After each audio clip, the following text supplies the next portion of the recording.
And the reason I'm saying this is because the newspapers tended to print that remote students don't have to test. That's all. That's where they stopped the headline, and that's not exactly true. Okay, so we're gonna watch this excerpt of this interview, and then we're going to discuss a little bit about what Commissioner Morath said. So go ahead and start the video, Debbie. Thanks. The benchmarking tool this year, Commissioner, even though you know that the results on the STAAR test are going to be far below what they might have otherwise been, you're using this as a way to benchmark against the previous year so you understand, as you've said, the degree of learning loss that you have to recover from. Absolutely. Right? And I'll put it in very personal terms. I mean, I'm a parent as well as a commissioner. My kids are in public school. And my wife and I are now having active conversations about our daughter and whether or not it makes sense to have her repeat the grade level. Yeah. Now we get report cards back from the teachers. We talk to parent-teacher conferences, but I want to know summatively where she falls on that spectrum of expectations. This is a key piece of information that I would use to sort of, that my wife and I would use to support our child. Like this is, I think it's critical information for educators and supporting kids and for parents. So you're making that choice. You and Mrs. Morath are making that choice for your kid. That's what works right for you. There is a move. If you're going to have a STAAR test, there is a move that you know. Diego Bernal, the former vice chair of the Public Education Committee, Democratic state lawmaker from San Antonio, and essentially half the legislature wrote you a letter earlier this week, bipartisan list of legislators, asking that you give families an opportunity to opt out of the test. Don't have to explain why, but if they believe that their circumstances mean that it would be better for their kid, their family, for the kid to opt out this year, that would be their personal choice, in the same way that you and Mrs. Morath are making your personal choice potentially to have your kid repeat a grade level, given the unusual nature of this circumstance. They have requested that. And Representative Bernal's quote was, the idea of forcing students to go in to take a test that doesn't count, since the STAAR test is not going to count for the A through F ratings this year, is unnecessary. Will you grant them that request to give families and students an opt-out on this test? So I think some of the nature of the request stems from people actually not understanding all the adjustments that have been made this year. I think the essence of the question comes down to on-campus instruction. We know that the best place for kids to learn for the vast majority of kids is to be on campus, and we've set the policy landscape up so that we can maximize the number of kids that are on campus. So for kids who are coming in on campus, as we get into the spring, because the STAAR test doesn't roll around until April generally, there's a few exceptions to that. Yep. You're on campus, you'll take the STAAR test like you would any other year, and then you'll have access to that information. For families who are still at that point concerned about the public health issues, school districts are able to make a variety of adjustments to ensure that they have access to a safe on-campus testing environment or a safe proctored campus testing environment. So if a family wants to then on that day, since they're otherwise remote, if they want to send their kid in that day to get tested, they can. But if the family is still concerned that they want and that they need to remain from remote instruction, then they stay remote instruction that day. But they're going to still take their kid won't take the test, and they won't have access to that information. So I mean, there'll be a significant reduction in their ability to know where their children are. But right. But to be clear, you're saying that if they decide after all the things you're willing to provide them as alternatives, if you are willing, if they do not want to come back in and do the test, and they don't want to do it remotely, you will give them the option to opt out of it. It's not opting out of STAAR tests. It's opting for remote instruction. So they will continue experiencing remote instruction. We don't have the logistical ability to do the STAAR remotely.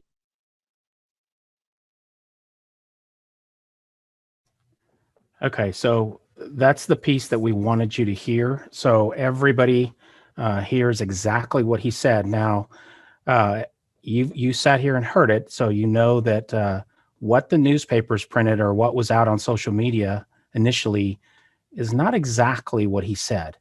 So I wanted to make sure that you heard it from Commissioner Morath himself, where he mentioned that campuses are to make every effort to make adjustments for those remote students to come in. That means, if that means individual instruction or administration rather, then that's what you would have to do at the campus level.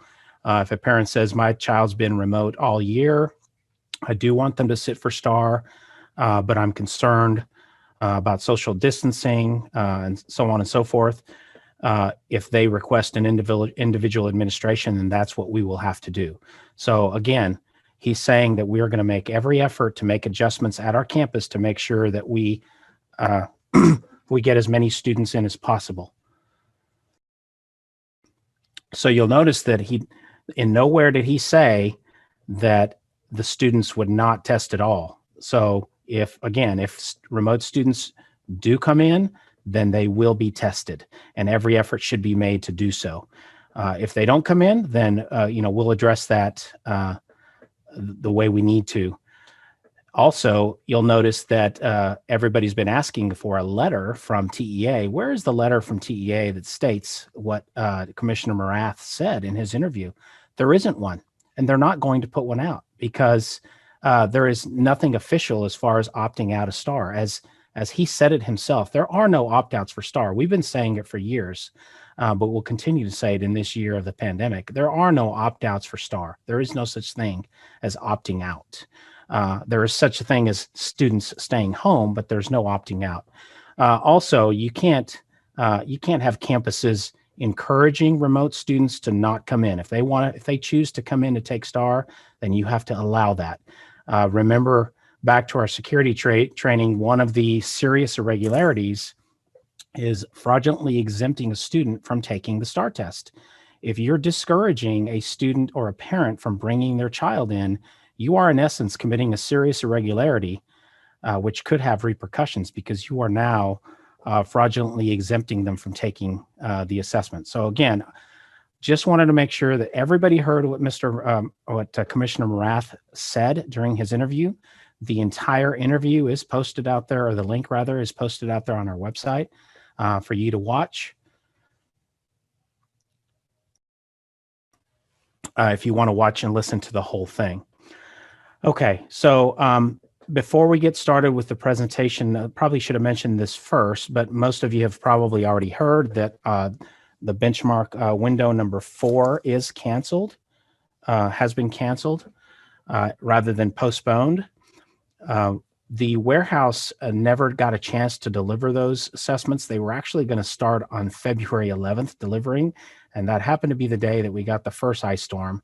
And so the hourly people were out on Friday, and all of the delivery drivers and the warehouse workers are all hourly. So none of those folks worked from Thursday until yesterday. So they've been out for quite some time. So none of those assessments got delivered, which actually turned out to be kind of a good thing because we are going to push back or cancel rather the benchmark. We asked that campuses not administer the benchmark rather than you use this time for additional instructional time rather than give the test itself. We've taken it down from Eduphoria as well. I know some of you may have picked up additional copies, or maybe even your boxes, you picked them up from the warehouse before the central warehouse got them, but we ask that you just set them aside and not administer the test, but rather take advantage of this additional time for instructional purposes. All right, so we've addressed the housekeeping things. We've addressed the Mike Morath video. We're going to go ahead and get started. Remember, as always, put your questions in the chat, and we will have a question and answer time after the presentation or at a specific time in the presentation where we will address all of the questions. I think I already mentioned all of this, but make sure that you stay engaged, keep your camera active, keep your microphone muted, and it is being recorded, and we will post it out there for you to view a second time if you so wish. All right, let's go ahead and get started.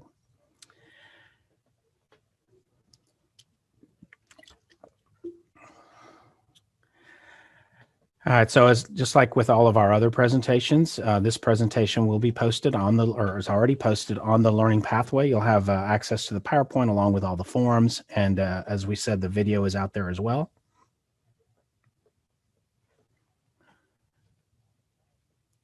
That's going really slow, isn't it, Debbie? Yeah, a little bit.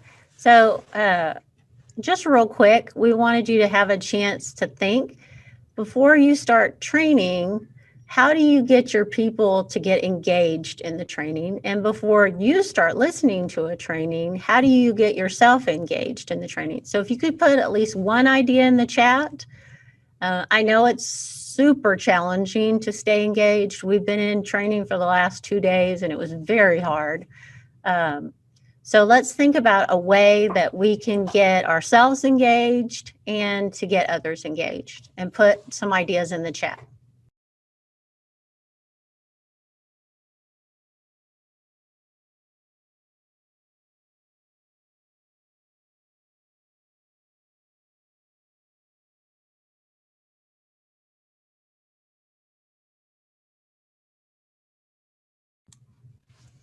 I see some good ideas.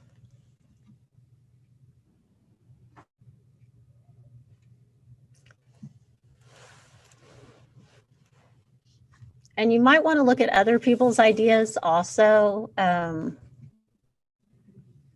especially if you're new. It's been a really difficult year to be a new coordinator, I'm sure, with all of the virtual training and all of that. It's hard to pay attention. So it's a good idea to look at other people's ideas as well. I like that. Chocolate. Give everybody chocolate. That's good.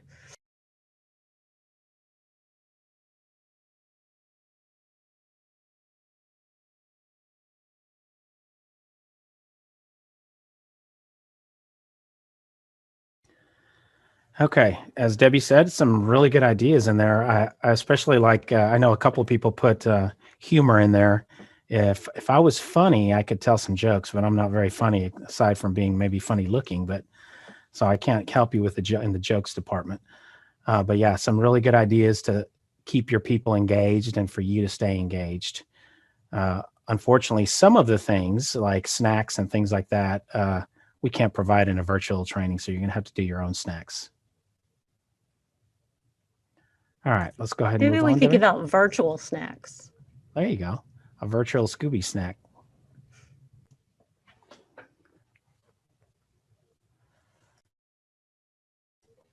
All right, so our learning outcomes for today is we're going to understand the procedures and guidelines for STAAR, talk about some of the forms, talk a little bit about accommodations, and then finally security measures that you need to keep in place for STAR, because just because we're maybe going to be administering to fewer students this go around, the security measures still have to be kept in place. As you know, you've already done a main security training for the year, but we always embed a little bit of security in each presentation. All right, so let's look at some dates. April 6th will be the grade 4 writing test, and this is for either paper or online. And then April 7th through the 9th will be the makeups. And again, the makeups can be done either on paper or online. As we move to the following weeks, on April 13th, grade 4 students will have an opportunity to do a makeup on the writing test. Of course, this is online only. So from that, after that first week, we will not have any paper administrations. And then again on the 20th, again on the 27th, and then finally May 4th. So we're going to be going all the way into May and still be administering grade 4 writing. Now you'll notice that each one of those dates, if you were to look at your calendar, falls on a Tuesday. And since it's writing, it's only going to be offered one day each week.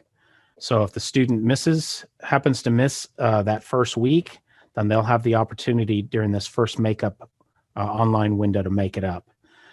So when you come to check in after week 1, you're going to tell us here at ADQ how many potential online testers your campus will have for the following weeks. So make sure that you keep really close tabs on all of your students and that you submit a roster of those potential testers for weeks 2 through 5. And then we'll talk more about that later on. Your paperwork for your weeks 2 through 5 can be submitted electronically as you take kids off the list, you can submit those electronically at the end of the week, or Tuesday, at the end of Tuesday or Wednesday, whenever you want to submit that. All right, as we know that remote instruction is not going to happen, so to ensure equity for all students, student has to be present at campus. So as you even heard Commissioner Morath say in his video, the state doesn't have the capability to do it from home, nor would they allow that for security reasons. So for any eligible student who's currently doing remote instruction, who does not come to campus to take STAAR, we are going to mark that student as an O code. Okay, so that student will be marked as an O code along with a 0 in the agency use field in column D. So that's how we're going to take care of those students who do not come to campus to take the test. Score code of O with a 0 in agency use D.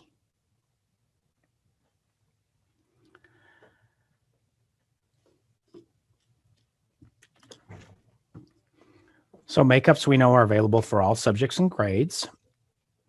If a paper tester does not attend school during that first week, then you're going to mark that student absent. So if you have a student who's in-person learning and they just happen to be out that entire week, you will still submit their answer document, and you will submit that with a score code of A for absent. When a student returns, they will take the test online, and that score that they get online will negate that score code of A that you marked previously on the answer document. If an online tester does not complete the makeup tests, the test will be marked absent in the online system, but you don't mark it until the end of week 5. So as we just looked at the calendar, that will be on May 4th. So on May 4th or shortly thereafter is when you're going to mark all of your kids absent who did not show up for paper testing or for online testing.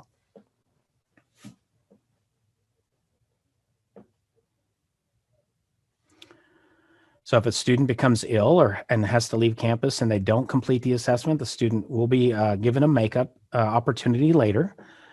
So this is a little bit different than it has been in the past, but so they are allowed to come back and finish the test, but always contact the assessment office and we'll give you more guidance on that. All right, what we're looking here is a screenshot of the online test.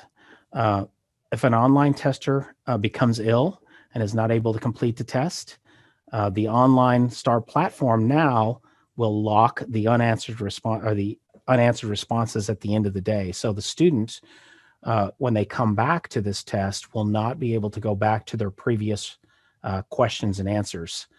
That way they can't change an answer.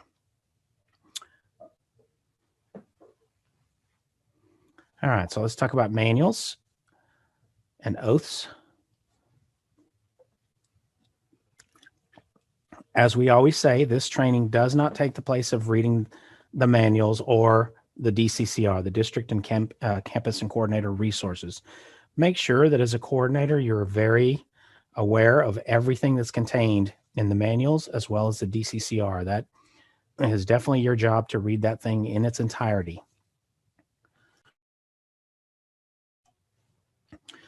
All right. What you see on the screen here is a PDF of some manual corrections that TEA has put out. We are going to send these out in PDF format, so you have them, and you can make copies of them. You can slip them into the manual where they go, or you can just hand them to the teachers. But there are quite a few corrections that have been made in the manual, so it's very, very important that just how we tell you they need to receive their manual before training, they're going to have to receive their corrections as well.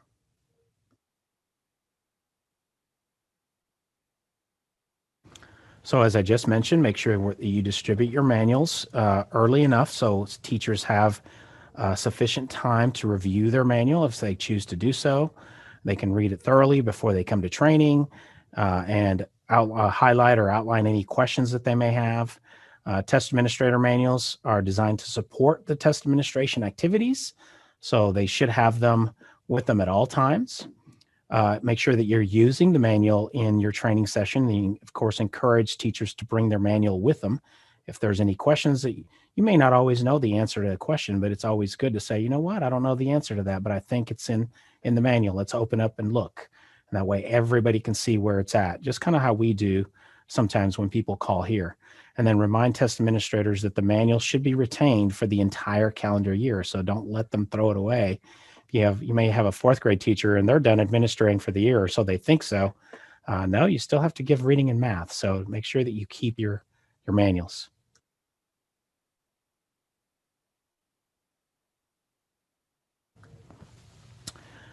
They should be using their manuals on test day. They should have them present. They should be easily accessible. Make sure that you remind your teachers that if they happen to forget their manual on test day, I know that this is probably going to happen. It happens almost every year. Make sure that you have extras on hand and that you let them know that you do have extras and not to be afraid to ask. That is really, really important. We've had multiple incidents in the past. And when questioned about the manual, the teacher said they were afraid to ask the test coordinator because they felt like the test coordinator might be upset with them that they forgot their manual. And although that might be true, you have to make sure that you make it available to them because we all make mistakes. Make sure that all tests are administered in strict accordance with the instructions that are in the manual. The say directions in the manual should be stated verbatim. We're not putting our own lingo in there. We're reading exactly what the manual says. And then the online directions for STAAR are contained in the same manual and should also be read before any online test.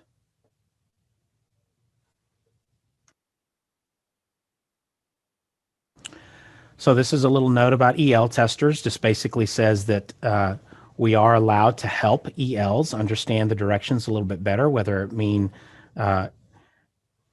means rereading the directions or clarifying anything that the directions say.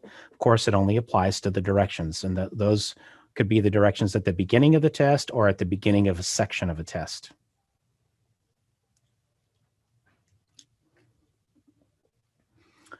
What you have here is your training attendance log. Both security and administration specific trainings are required to be everyone who participates in state testing should be trained. So hopefully everybody, I know that everybody has done their security training by now because we're well into TELPAS. So you should have collected everybody's signature for security training. You will do the same when you redeliver this training. So when you redeliver this training for the upcoming STAAR test, you will have all your test administrators, your relief test administrators, campus administrators, any paraprofessionals that you're going to use, hallway monitors, bathroom monitors, and any additional staff or extra help staff. Make sure that you train everybody and that everybody signs the training attendance log. This is really, really important to protect yourself. This is to protect the test coordinator.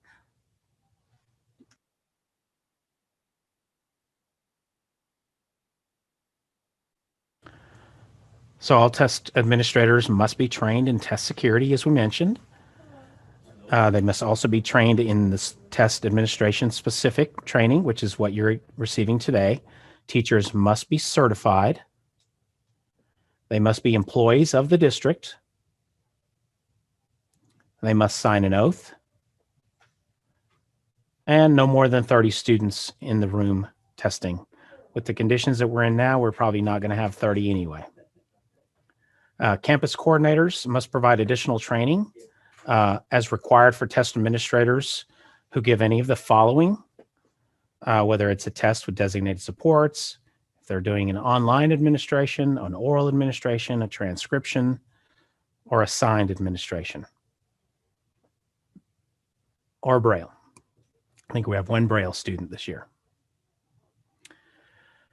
Communicate your plan. This is really, really important. And I think this is where a lot of test coordinators sometimes drop the ball. Make sure that you communicate your plan all the way from what it's going to look like on test day, all the way down to emergencies, which we'll talk about later as well. But communicate your plan about how test administrators are going to collect and report their absences. What does the campus schedule look like for that day? What do the lunches look like for that day?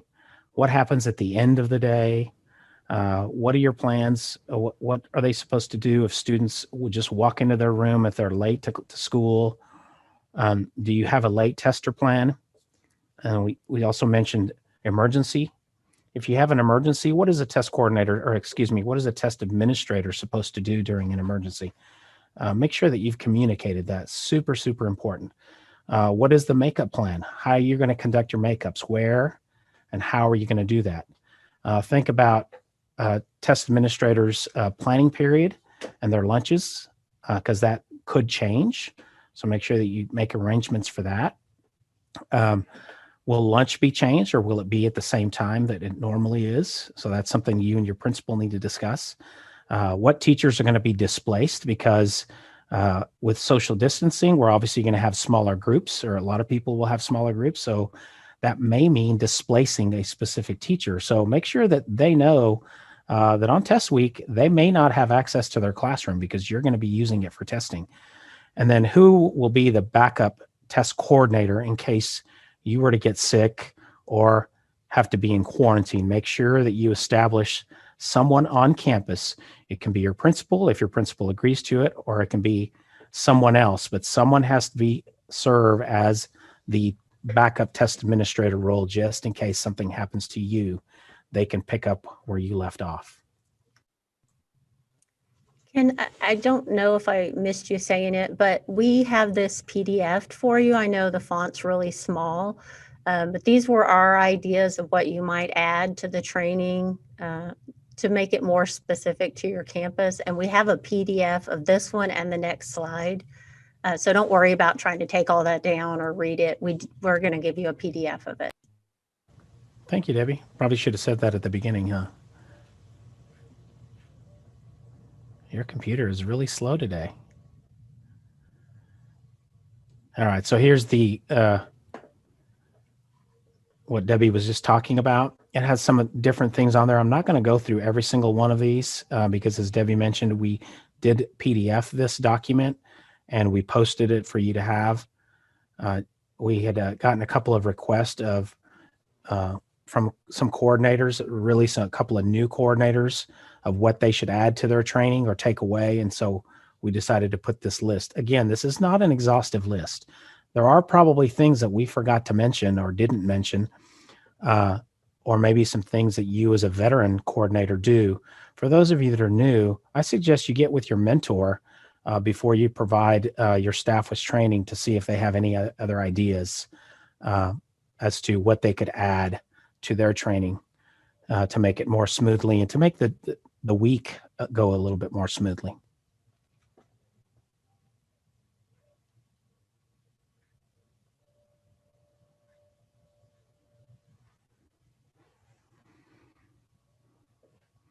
All right, so here's a copy of the oaths. Again, everyone has to sign an oath and turn it in each test administration. The only exception to that would be you as a test coordinator and your principal. The oath that you sign at the beginning of the year stays on file the entire year, so you just need one for the entire year. But oaths have to be collected for every single test administration and turned in at check-in. All right, so let's talk about campus planning.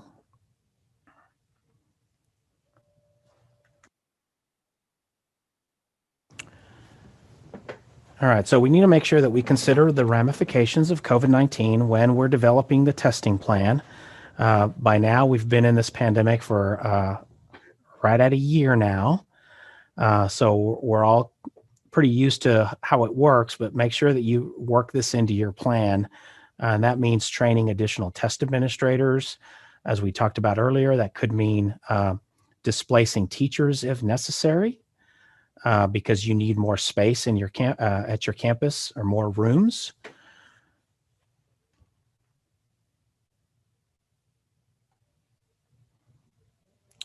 We talked about you training and having a backup campus test administrator. Plan to test your virtual students in a separate location from your in-person students. So those virtual students who do elect, or parents who do elect to send their students or their child to school to take the test, make sure that they are being tested in a separate location from the in-person students. Parents will probably voice their opinion about this, and they're virtual for a reason, and they want to make sure that their students, their children, stay away from other children who have been coming to school. So make sure that you have a plan for that. And then make sure that you also have a backup test administrators and relief test administrators. And then, of course, finally, make sure that you communicate your plan to the entire staff, and this should be done at your training.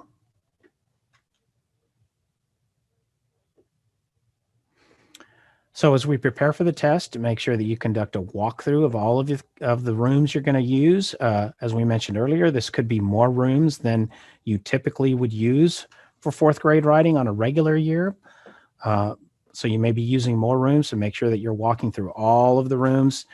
Make sure that you're taking down any material that could assist them in any way on the test that are direct source of answers. Now, if you have a math chart, science charts, things like that, obviously we don't have to take those down for the writing test.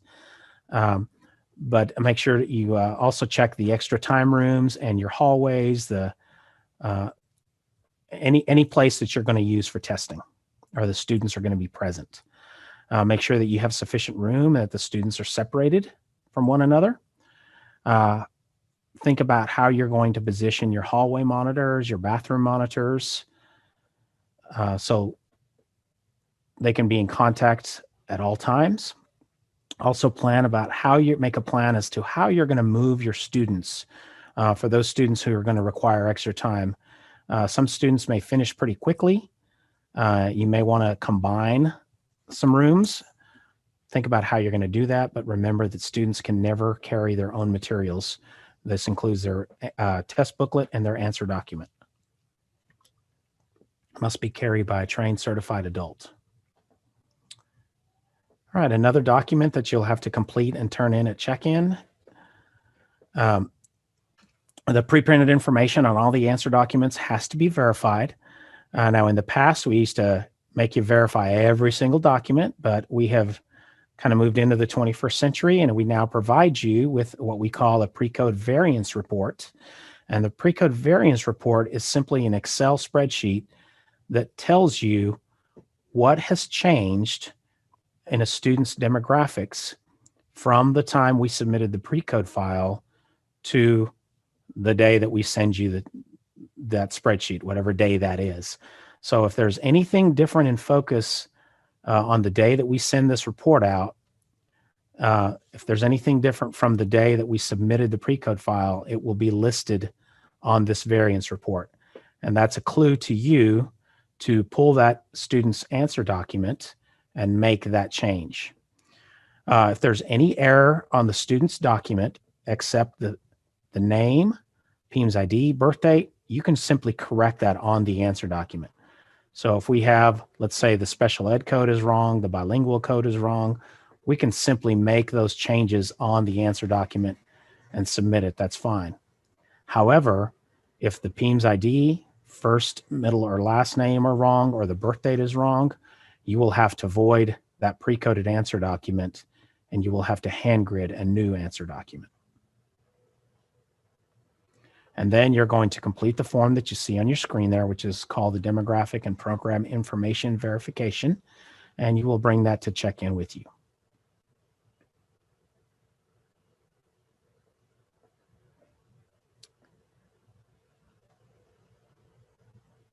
Is it frozen, Debbie? We may have Mine to. is not. Okay. You On appear my to end, be it's frozen on my real- screen. On my end, it's I'll really, do- really slow. Okay. Do you want me All to right. talk? No, I can keep going. Okay. All right, master roster. Make sure that you have a master roster, and that includes all of your enrolled students in that particular grade. So for this upcoming test, of course, it'll be all of your fifth graders. You're going to use that pre-code verification report that's listed in focus under the Texas reports. That's how you're going to create your master roster. I know we talk a lot about master rosters. Super, super important to have a master roster well in advance of testing. This is what lets you know which students you're going to test. You can also use that master roster to create your class rosters. Your roster should also be sorted and numbered. by all the students in the enrolled grade level, and the number of students on the master roster should equal the number of documents you turn in, with the exception, of course, of the STAR Alt testers or online testers. And I don't believe we have any above grade level for fourth grade, so that won't be relevant this time. It could be relevant in the upcoming STAR test for 3, 4, and 5 reading and math.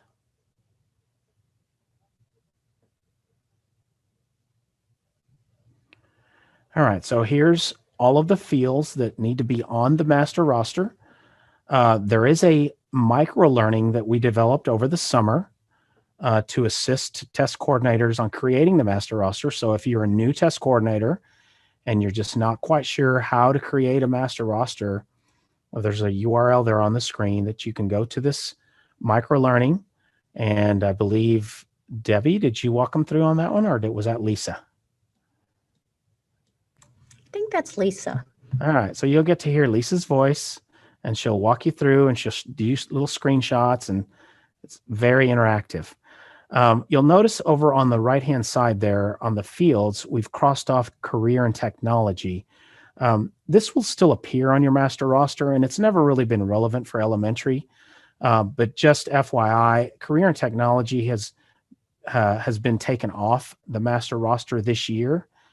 It is no longer going to be reported on STAR documents. And again, it really doesn't impact elementary. It's mainly for secondary.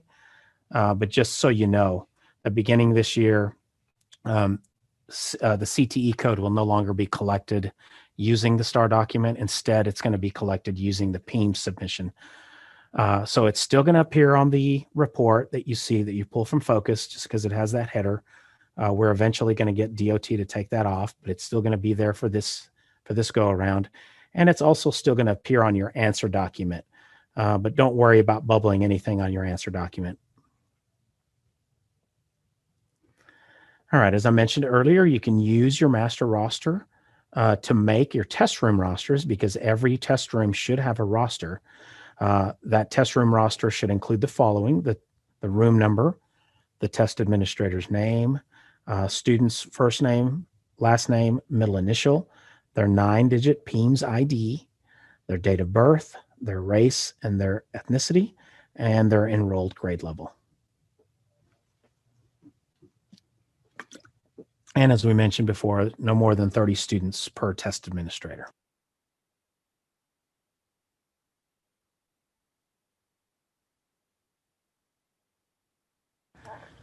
And so you're going to organize your test administrations. Students taking STAR can be grouped across programs, grades, and subjects. Again, for this particular test, we're just testing one grade, so it doesn't really come into play. But that certainly will come into play when we test later on in the year for math and reading. So you can combine different grades and different subjects as long as you give the directions separate. Also, if a student has a certain accommodation that could be distracting for other students, make sure that they're in a place in the room or perhaps in a smaller test administration so they don't disturb other students. And then a bilingual teacher may be permitted to administer STAR in English and STAR in Spanish in the same room. So you can give English and Spanish in the same room.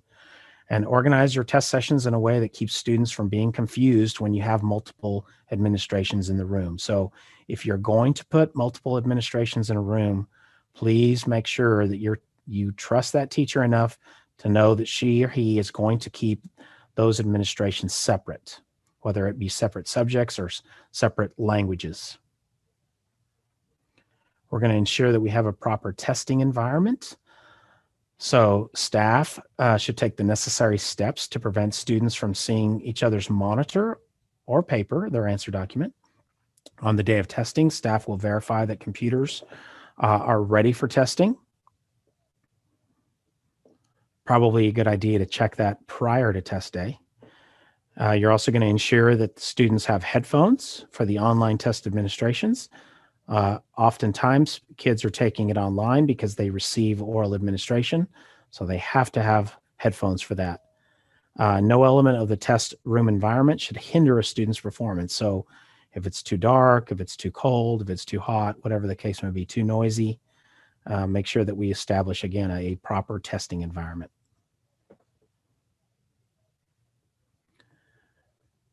You have their copy of the student test ticket. So for students who are taking an online test, you're going to generate test tickets for them. The student test tickets contain a unique username and password, along with the session ID that's going to be needed for them to log into that assessment. It also contains information about their PMPs, their personal needs and preferences. So this is a good way to verify, for you to verify if those PMPs are correct.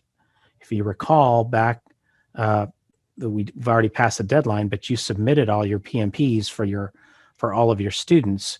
That's where we get the information of what's going to go into the system. Now, those PMPs can be changed, but you need to change them prior to the test starting if they're not accurate. And test tickets should be printed at least one day before the test administration. You shouldn't be printing them on the day of, and they are considered secure documents. Remember, anyone can grab a hold of one of these and log in and see secure material. So for that reason, they are considered secure documents. It's no different than a test booklet. So make sure they are being locked up and the teachers are signing for them when they sign out their materials.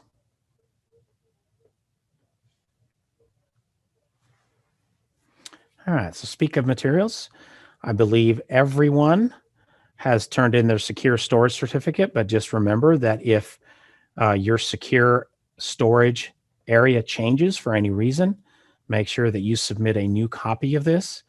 I think we had a few stragglers, and I believe Patricia has emailed those folks. If you know you haven't turned it in, please do so, because you will receive materials very shortly, and you have to have this on file.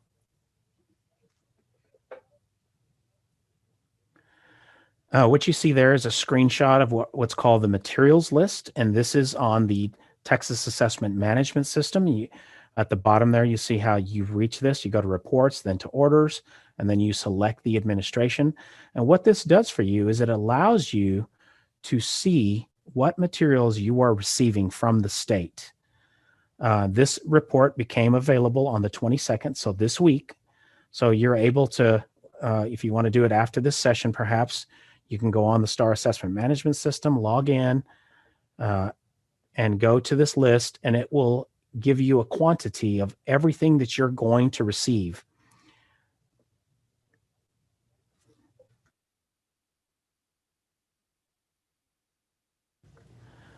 All right, if you recall back to our briefing that we did at the beginning of the year, you'll remember that we talked about the state is going to use both 2020 books as well as 2021 books. They told us they're going to try to make sure they keep the same year at a particular campus, so you don't receive both at your campus, but you never know what could happen in the shipment. You could possibly receive both. Also, if you have any additional materials, when you receive those additional materials, more than likely the additional materials are going to be dated May of 2021. And if your campus has May of 2020 books, then of course you're going to have different books there. The books that are labeled for 2021 have a 3-digit form number. Books that are labeled for May 2020 have a 2-digit form number. What we're hearing is that Form 01 and Form 101 are exactly the same, with the exception of the cover. So those are the same. So once you receive your materials, you're going to pull out your shipping notice, and you're going to go through your shipping notice, and your shipping notice should look very, very close to what you saw on your materials list on the STAAR Assessment Management System. But you're going to take out all of your materials, you're going to count them, and you're going to verify that you received everything that's on that shipping notice. Now, that doesn't mean that's everything that you need, but at least you got everything that you were supposed to get. And that's what we're worried about initially. If you do not receive all of your materials, please make sure that you let us know immediately. Very, very important. Pick up the phone, call us right away. Don't send an email. Don't submit it online. saying you're missing something, make sure that you call us and tell us what you're missing, exactly what you're missing, what serial numbers you're missing, so we can submit that to TEA immediately. If you have received everything you're supposed to get, just acknowledge that on the online system within 24 hours. There's just a box that says, yes, I received everything I was supposed to receive. And then you can, if you need additional materials, you can move on to the additional materials request.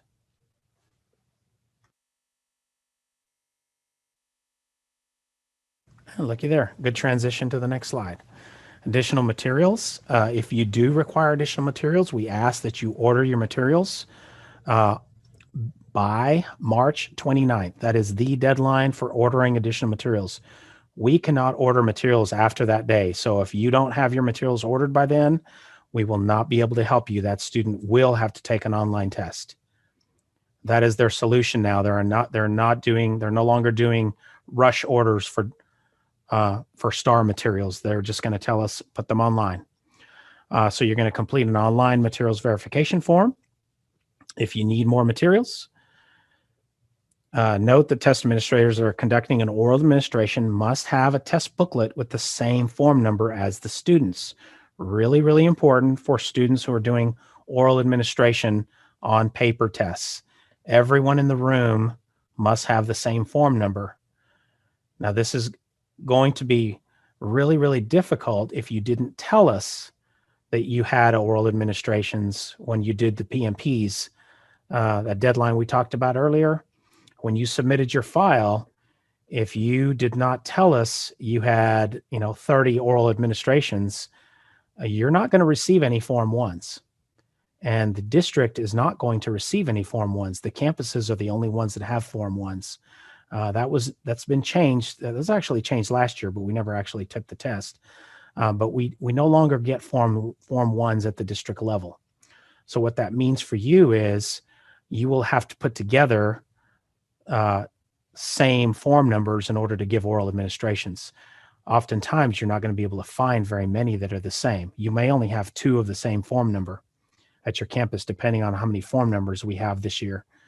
And that could be a real problem because you'll have to break your oral admins into multiple groups instead of having, let's say, 7 or 8 in the same room.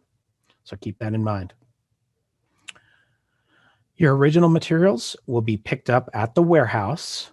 Any additional materials get picked up at Metro. This always confuses new people, especially. When we tell you that your materials are ready, your initial order, you will go to the warehouse and pick those up.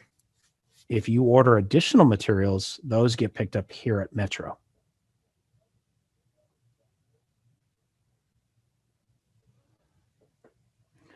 Once your additional materials request has been processed, you will be notified. So please don't enter your additional materials request and hop in your car and head on down here, because chances are your materials are not going to be ready. So again, make sure you wait until you're notified that they are ready to come picked up. And again, to be picked up. And then again, they will be picked up from the Student Assessment Office here at Metro. You're going to come to the back of the building. For those of you that have not been here, you can either use your badge to open the door, or you can ring the buzzer if your badge doesn't work, and someone will come to the door. If you realize that you aren't going to need your additional orders, please make sure that you tell us.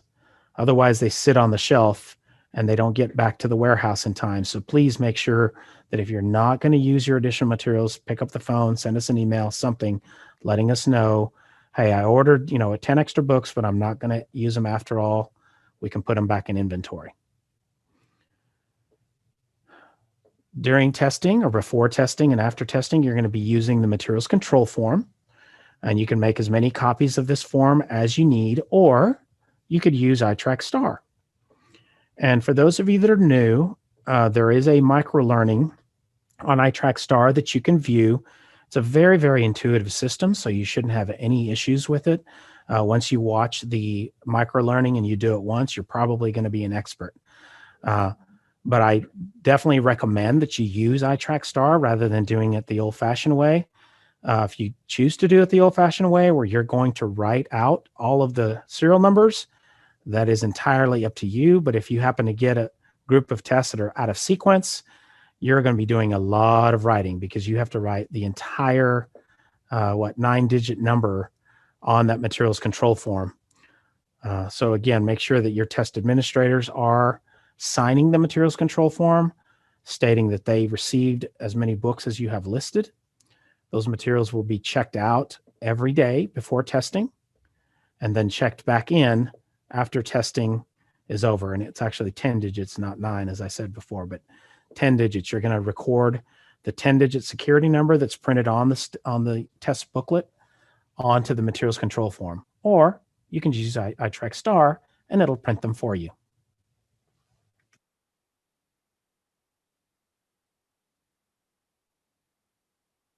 So I think I already said this, but the test administrator should verify an initial in the out box when they come pick up their materials.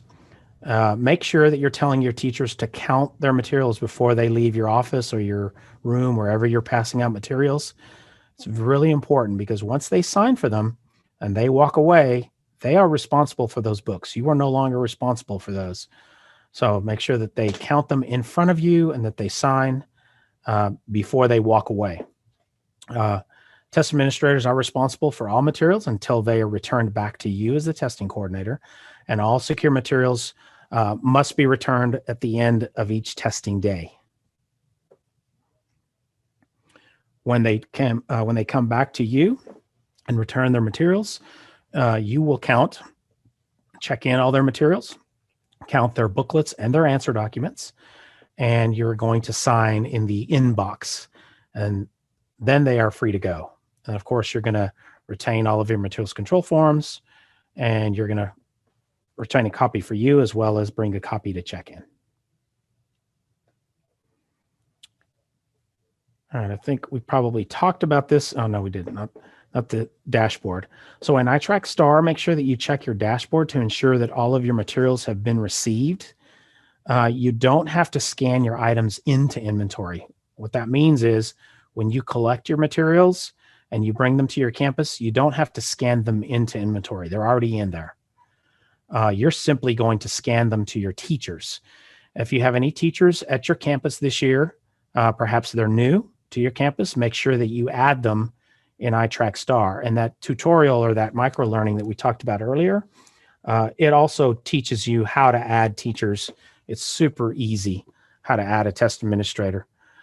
Once you've added all your teachers to iTrack STAAR and you're ready to assign the books to the test administrators and create your bins, you can scan all your books out to the teachers and put them in the bins. So you'll have them ready for the next day when teachers are ready to pick up, and you'll print the materials control form.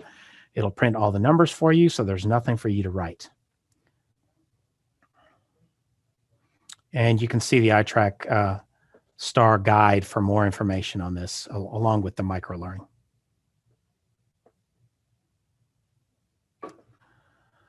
When teachers bring the books back to you, you're going to scan them as returned items. And then before check-in, you're going to scan all of your unused books. So not only the used books need to be scanned in, but your unused books also need to be scanned in.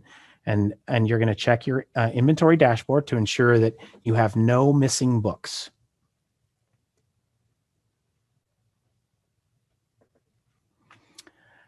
All right, so you see there a picture, a graphic of the STAAR booklet along with an answer document. You may write the student's name and the booklet number on both of these items. The name can be written on the booklet. However, it cannot be written on the line that's reserved for the student. If you choose to write the student's name or put a sticker or something on there, make sure that you leave enough space for the student to write his or her name on the booklet. Same thing goes for the answer document. Some test coordinators like to go ahead and pre-populate the booklet number on the answer document, and that's fine if you choose to do that. But if you're going to do the booklet number on the answer document, you need to do it above the boxes.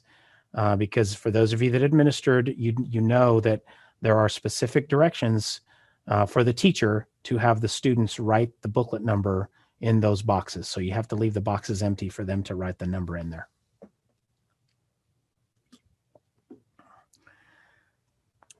All right, so here's some materials that you'll need for a paper administration. Of course, you'll need a test room roster, which can be created using your master roster.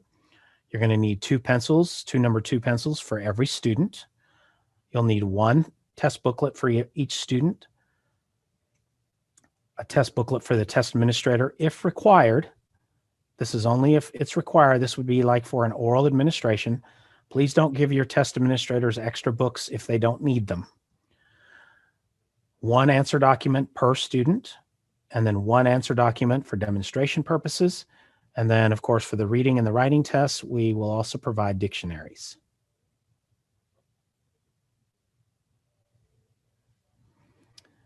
Unusable or defective materials.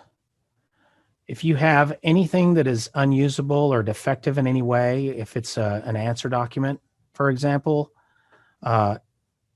if, let's say, the student damages the answer document, they ripped it by accident, or they were erasing and they erased a hole, just give them another answer document, make sure that their name is on it. They can continue where they left off, and then you or another trained certified adult will transcribe the answers that they've already put on the answer document, along with all the demographic information. We are not to allow the students to do this. This should be done by an adult. I think that's what that says there.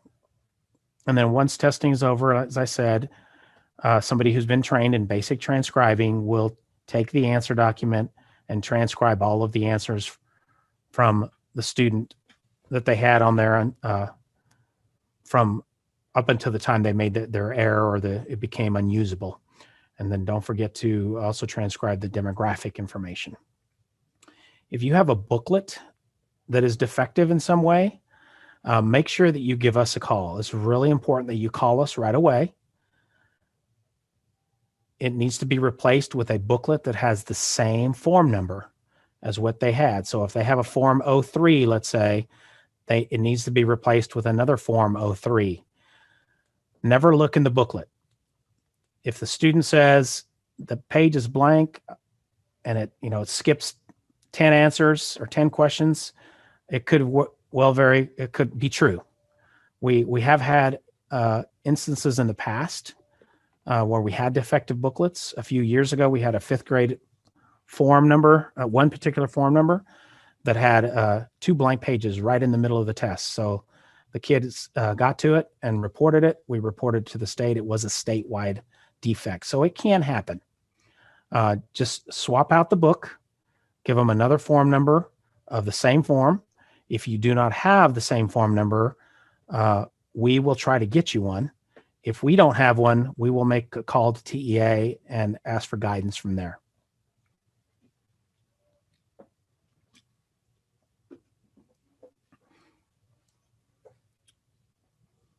All right, now we're into the test administration, start and stop times. As you know, assessments are limited to 4 hours. They must be completed within the school day. There are a few exceptions to this, which we saw earlier about perhaps a student becoming ill and coming back. Make sure that the teacher is using a clock or a timer to monitor test time. We cannot go over 4 hours. Make sure that they're recording their times on the seating chart. And time starts after the say directions. So the directions do not count in the 4 hours. And then here's our little script that we have for our announcing of how much time is remaining. So in the first 3 hours, we're going to announce every hour how much time they have remaining. And this should be done by saying, students, you have 3 hours left or 2 hours left and so on. In that final hour, we're going to remind students a little bit more frequently. So we're going to remind them at 45, at 30, at 20, and at 10 minutes. And then finally, when time is up, students, put your pencils down. And that is the end of testing. So that's not when they begin. That's not when they can begin bubbling on the answer document. That is the end of the test. They should have already transferred their answers by this point.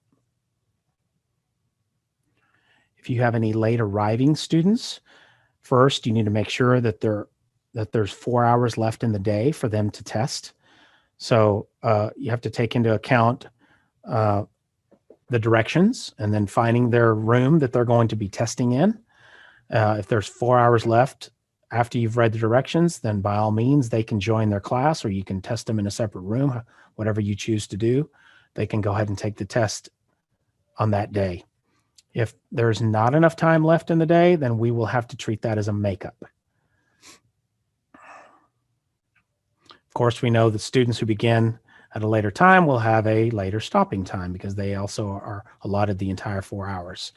And if you're going to put them in a room with the other students that started at a different time, make sure that when the time is announced, that the teachers tell them how much time they have left, because it'll be different from the rest of the class.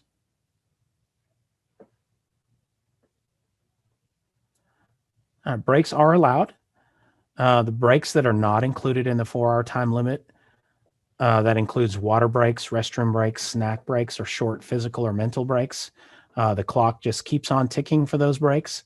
However, if we have other kinds of breaks, such as an extended medical break for a student who has to go to the nurse, or we're moving students from one room to another, or a planned lunch. If we have any of those breaks, we will stop the clock for those breaks.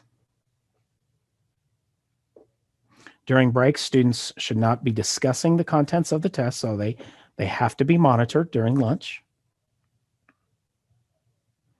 And test booklets should be closed with the answer documents tucked inside. And then, of course, if they're leaving the room, they will collect all of the answer documents and test booklets. All right, what you see here is a copy of the record of student testing form. This would be for any student who is perhaps late arriving, who has a different start time than everyone else, or it could be for a student who had an extended break because they had to go to the nurse. So we have to make sure that we track those students on a separate form. This should be attached to the seating chart for that particular room. And of course, you will turn in a copy of this as well. Seating charts. We have to have seating charts for all testing rooms, whether they be paper testing or online testing. They should include the students' names, the location of the testing room, and the names of all test administrators who were involved in that testing session. That includes the original test administrator and any relief test administrators. They also include the time to test for each individual student, and we'll look at that in just a minute.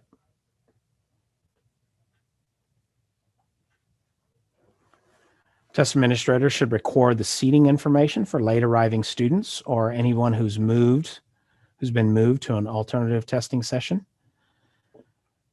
And they must include the start and stop times for the session. You, as the test coordinator, and your principal should also initial the seating chart when you walk into the room for monitoring purposes. If you choose to do it each time, that's fine, but you have to do it at least once minimum. When you come in to monitor, go ahead and initial the seating chart just to show you that you did monitor that testing room.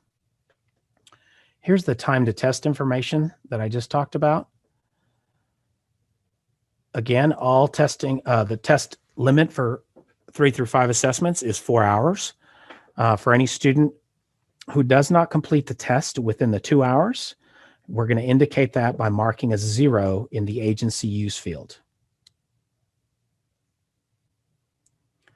The time to test information need not be recorded for students with extra time accommodations. So if they have extra time, we do not have to mark that. And Debbie, I'm sorry, can you go back to that slide real quick? I don't believe it tells you which column to put it in. Can we go ahead and add that to there? Sure. It's going to be for the first column. 0, it's going to be in column A, yes, but yeah, there's a picture of it in a minute, but I'll add it there as well. Yeah, let's make sure we add it there, column A.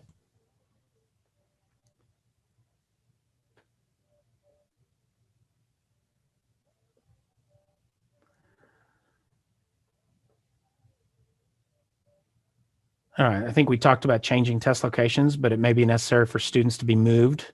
If they do get moved, of course, we're going to stop the clock.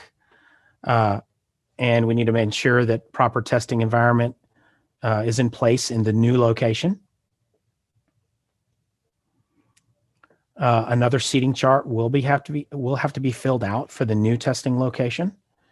And again, students are not permitted to carry their own testing materials. And we're going to use the student tracking form to show that we move them. All right, so the test administrator may read aloud or sign the writing prompt to any student who requests assistance. So this is for any student. They do not have to have any kind of accommodation. If they ask, the teacher can reread it. Reading or discussing student compositions, however, is not allowed.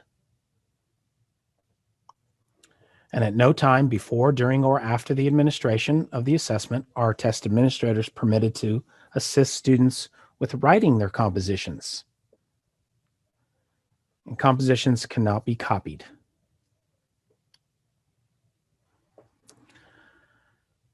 So here are things not to do.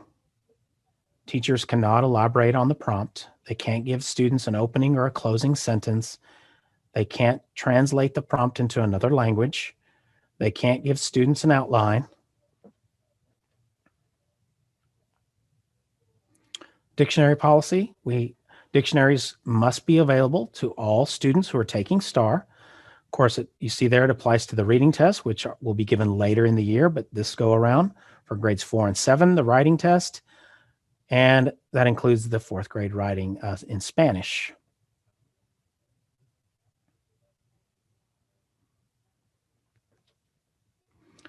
The following types of dictionaries are allowable. So it could be a standard dictionary in English. It could be a dictionary thesaurus combination. Bilingual dictionaries can be provided that it's in accordance with the student's needs and they use it routinely. This would be for an EL student. Same thing goes for ESL dictionaries and picture dictionaries. So the dictionary policy states that a student should have a dictionary accessible to them at all times during the entire test. Of course, we're going to provide a dictionary that's most appropriate for them, whatever language they speak. Thesauruses are not required, either in combination with a dictionary or separate.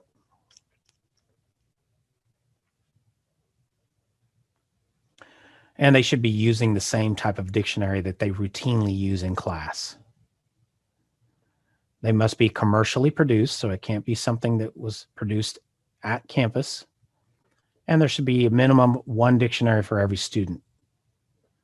Recommend that at least 1 for every 3, if you can. We would love for every student to have their own dictionary. It could actually be possible with the smaller numbers that we have. All right, Debbie, I think you're going to take over right here. Do quiz time. Yeah. So if on your phone or on your computer, if you could go to joinmyquiz.com.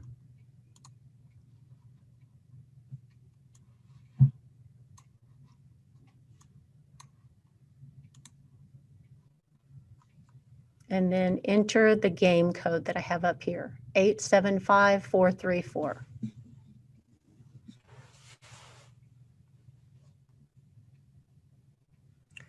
And Ken, I don't remember, did you say if they fail this, they have to attend training again?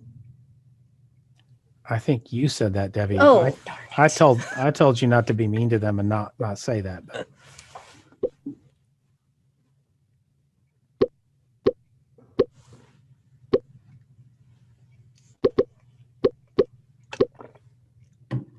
Oh, by the way, your name does appear on the screen, so just so you know. Ooh, Overwhelmed. That's a good name.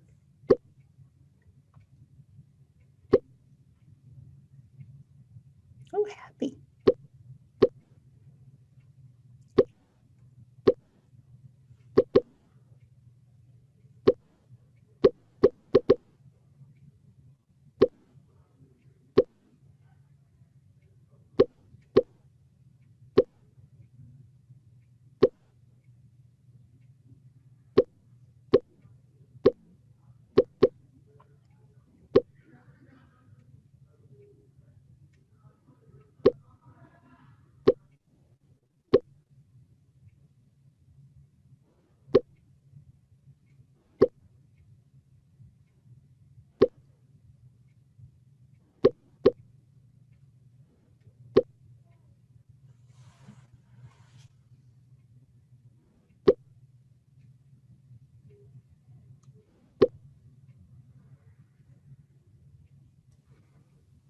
We have 95 people on. So sleepy.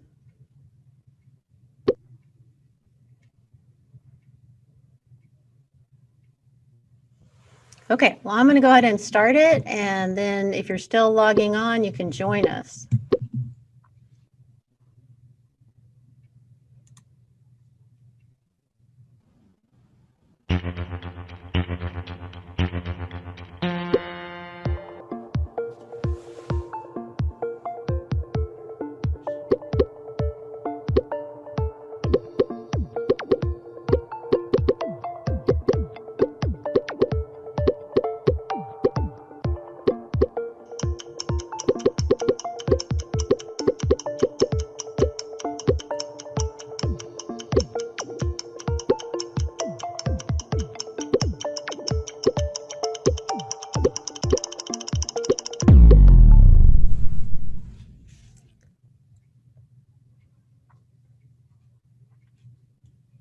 Okay, this one was just kind of for fun to get you started, but it looks like the majority of people want to wrestle an alligator rather than call Ken.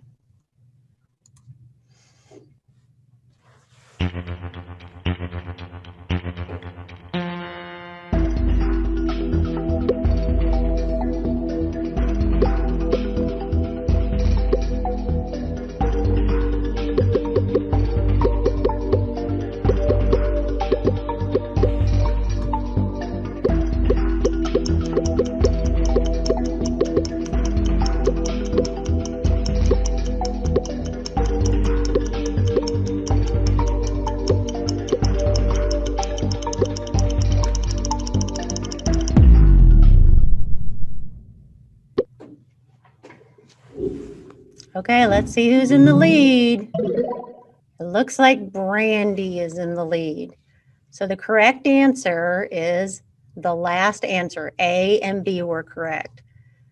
The tests have to be given the first week, paper and online, and then tests can be given on designated days, online only on the second week.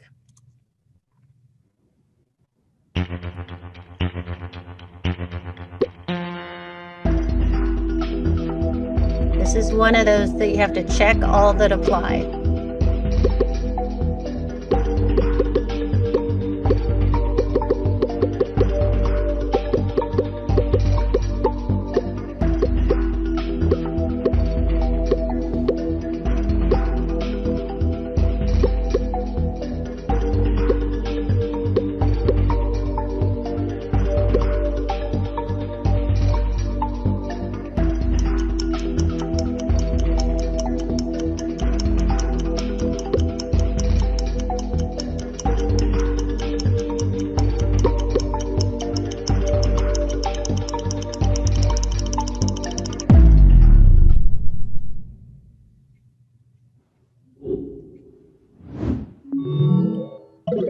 Ooh, M is now in the lead.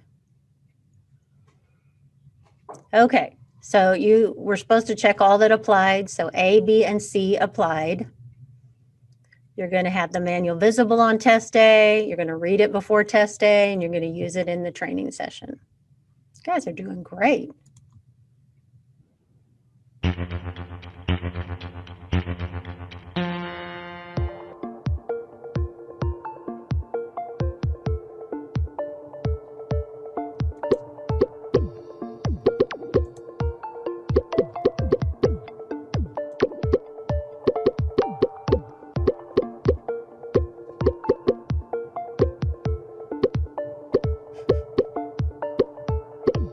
Okay, now you can't answer every question. Call ADQ.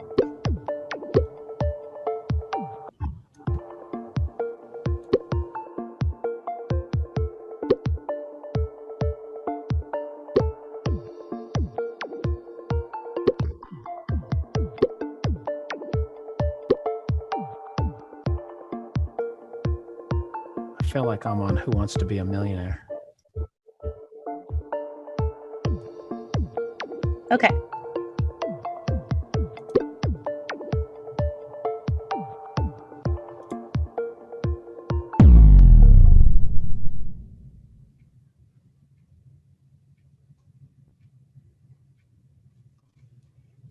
Okay, so if the STAR booklet is defective, you're going to call ADQ, but then don't forget, you're going to give them the same booklet number as they used before.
Ooh, M is still in the lead.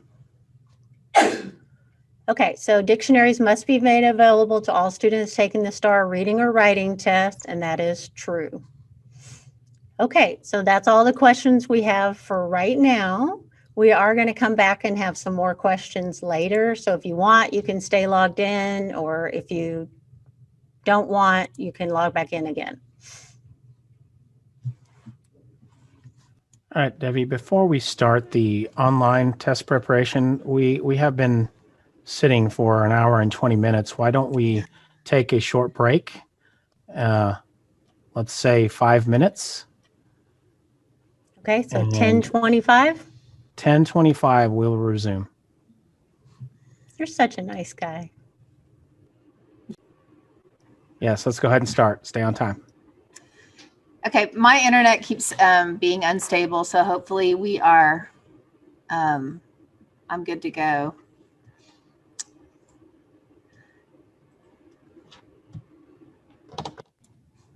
It appears that she is not good to go. So I'm going to go ahead and jump in here until she's moving. Oh, there she goes. Okay, it would help if I put the earbuds back in. Okay. It's like I can't hear y'all.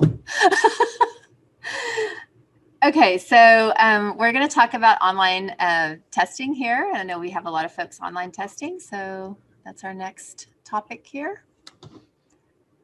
Starting off, we do have some very important information to give out to you guys, especially our oldie but goodies. Our coordinators out there who've been coordinators for a long time really need to hear this, because this is something that has changed with online testing that will really impact everyone if we don't get it right. So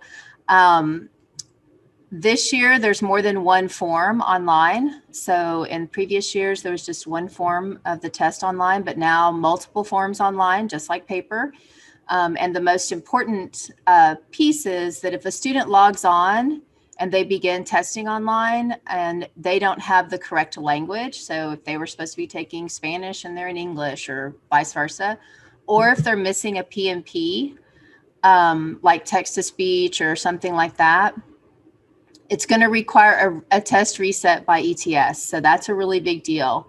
You would have to go in to the online system, change the PMP or add it, whatever, alter the language of the test, whatever you need to do to correct it. And then you're going to have to print a brand new test ticket. And what that means for the student is that the student is going to lose any progress they've made so far. So it's going to reset the test for them, and they're going to begin the test all over again. So please, please be very mindful of this. It's very important to go into the online system if you have students testing online and verify that the correct PMPs or language is selected for each student for the test.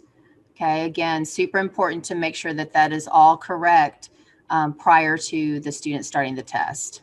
Okay, if this happens, you'll need to call us for guidance. And Lisa, can I interrupt just for 1 second real quick? Yes, sir. Can you please, can we please make a note, Debbie or Lisa or someone, that we review this slide again at the end of this, just in case there is someone who is not back from the break. I want to make sure that everybody hears this. And also I want to add that the PMPs that you entered in the online tool that you submitted by the deadline, which was a few weeks ago, this is really, really important to note that if you entered them thinking, oh, okay, this is what they had at the time, but they changed, make sure you change them as soon as possible. Because as Lisa said, once the student starts testing, it's going to be a big pain to have that test reset because we're going to have to call ETS. We cannot reset the test. Sorry, Lisa, go ahead. No, that's good. Yeah, and just one more thing. I think I saw it in the chat somewhere along the way. Somebody was asking, what if the PMPs that you guys put into the tool that we use to register these students, what if that information has changed? Well, right now for the 4th grade writing, I mean, it's already a done deal. That registration file's already gone in. So if you do need to make a change, you're going to need to log in to the TAM system and go ahead and make those individually for students. So locate the student and then go into the test attributes there and change that information. Okay, so that it's correct. If for some reason you put a student online and now you want to give them paper, that could be a problem. Okay, because we may or may not have paper materials for that student. So obviously you can always use paper materials if you have them, or contact us to try to fill that order. But at the end of the day, if we don't have the paper materials, they may have to test online. And then obviously you would have to hand grid them a document. So just FYI.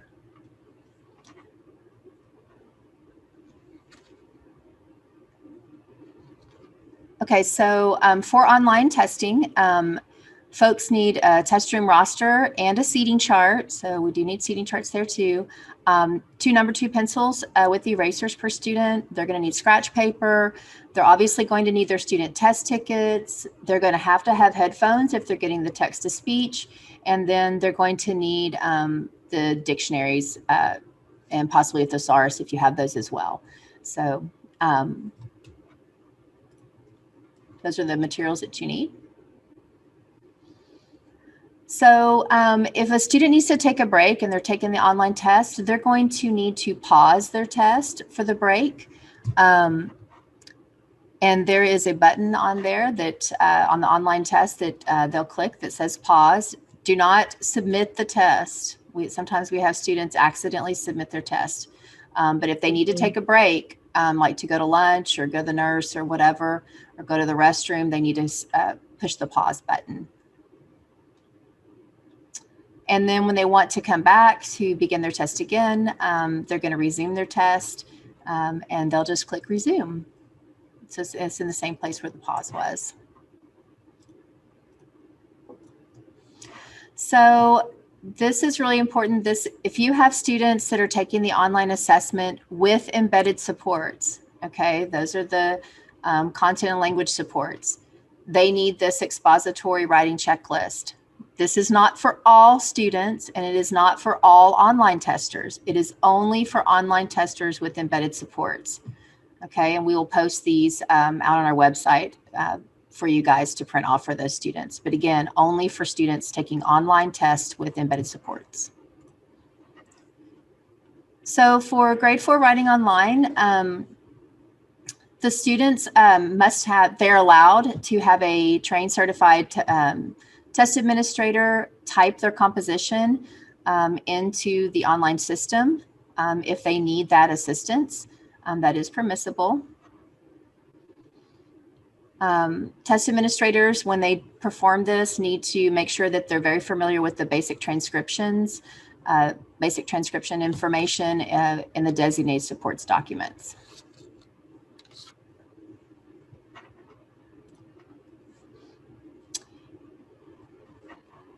So it's really important to know that students needing the composition transcribed should not submit their test until that test administrator transcribes the composition into the online system. So even if the student knows that the test administrator is going to come and do that for them, they need to just pause their test or whatever until the test administrator can come over and do that. Do not submit the test because it's going to be turned in without it being in there.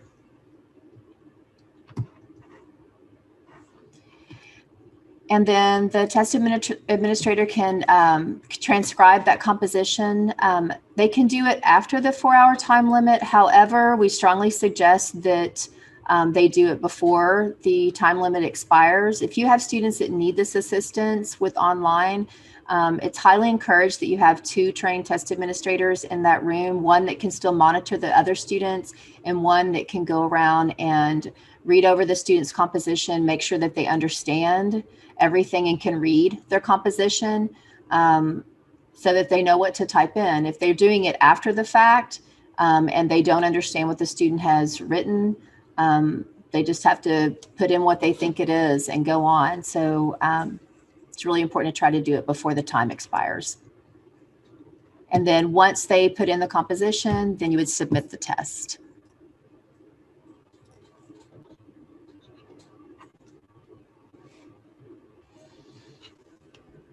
And we just talked about that, having 2 certified trained transcriptionists in the room in order to facilitate that and make sure that it happens quickly and efficiently, and the others are monitored.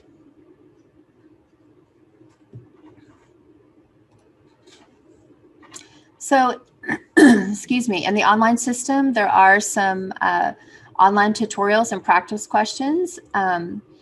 It's really important that students have an opportunity to do these tutorials and practice items to familiarize themselves with the STAAR online platform and all the tools that are available. This is not something that you do on the day of the test. There are no special directions or anything for students that need to do this on the day of the test. They really need to do this prior to taking the test. And when we say practice questions, you know, every test has different types of items in it. So if they're getting ready to take the writing test, you'll want to make sure that they go in and practice with the writing test, because it looks different for each different test. Different types of questions are presented. And again, that's required for them to do that. And this is where you find them. So when you launch the STAAR application, they just go into the practice set. The tutorials is down below that. And just to clarify, the tutorials are the tools that are available in the online system, like how to Zoom, how to adjust the volume, all kinds of things in there, how to use the highlighter, all the different tools. And then the practice or the released test that they can practice with. Okay, and for your virtual students, they can definitely go online right here and they can work on these practice and tutorial items as well.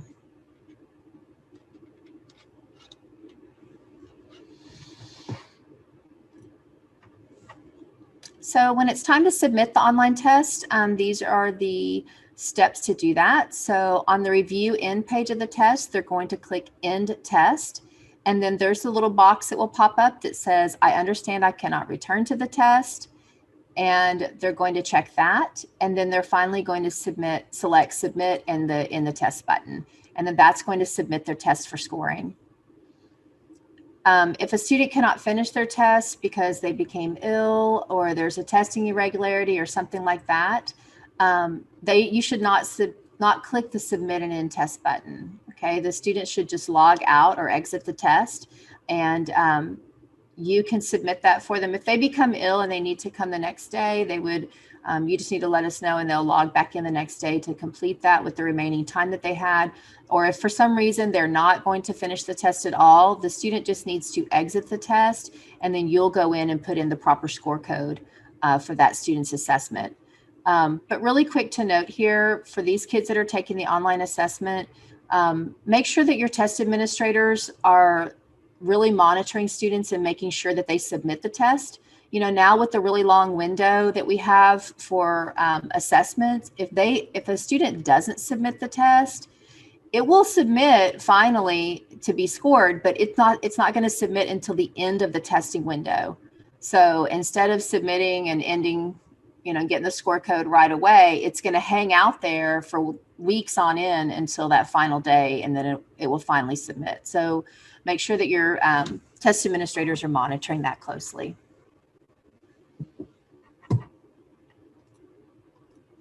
So we're going to move on and talk a little bit about accessibility features and designated supports. So there are lots of accessibility features available to all students who take the test. I'm not going to read through all of these, but you can kind of peruse them here really quickly. There are all kinds of things that are available to everyone. Okay, this is not just to your special populations, but all students can receive these features. And that includes things like colored overlays or reminding kids to stay on task, using the sticky note tools, things like that, magnifying device, all those kind of things, highlighters. That's available to everyone in the online system and through paper pencil as well. So for allowable accommodations, we know sometimes these are the things that really drive our testing. These are the things you really want to talk about and consider and gather this information first before you move on to planning. So they should be marked on the answer document and in the online system, even if a student does not actually use the accommodation on test day. So what that means is that you're going to strive to get all the allowable accommodations. These are we use the word accommodations and designated supports kind of interchangeably here, but these are the things that are prescribed through like the ARD committee or 504 committee, your EL accommodations. They may be given through MTSS or RTI. Those are the things we're talking about here. So if a student is to receive an accommodation, you're going to provide it for them. And even if they don't use it, you're still going to mark that they did receive it. Okay, so we have a allowable accommodations roster, and you're going to list all the students by test, by grade and test, and then what accommodations have been prescribed to them. Okay, and this is one of the things that you'll bring to check-in as well, but this should help you plan for your testing. And just know that some accommodations may require individual administration as well. So we do have a form out on our website for locally approved designated supports, and those are ones that we approve here in our office. Again, there's a form out there on our website. You should fill that out and send that into our office with whatever accommodation you're looking for us to approve, such as supplemental aids, math manipulatives, calculation aids, spelling assistance, things like that. Spelling assistance is what you should really look for right now since we're coming up on writing. If you have something that needs to be approved, be sure that you fill out this form and attach that aid to it and send it into our office at least 1 week prior to testing for approval. Okay, not at the last minute. So we've all heard by now there is a new speech to text accommodation that's available for the upcoming test here. And please note that this is only available to students who meet that eligibility criteria. Okay, so when we say that, we're talking about basic transcription, and they have to have met the eligibility for this and been prescribed this through their ARD or 504 and so on. Okay, so make sure that it's not for everybody. Okay, it's only for a certain amount of students that actually meet the qualifying criteria. So it's available on there, and there are some little mini practice tests. There's a mini practice test in the STAAR online platform as well that students can practice this with. And then for just, I think it's on the next slide, but for just every day, it's also important to note that when it's enabled, all the other tools, editing tools, are disabled. Okay, so but for everyday use, there is, and we have this out on our website, there is a web-based tool with this functionality so students can practice using this prior to the test so they can use it in everyday classroom situations as well. Again, it's only for students that qualify for it. It's not for everyone.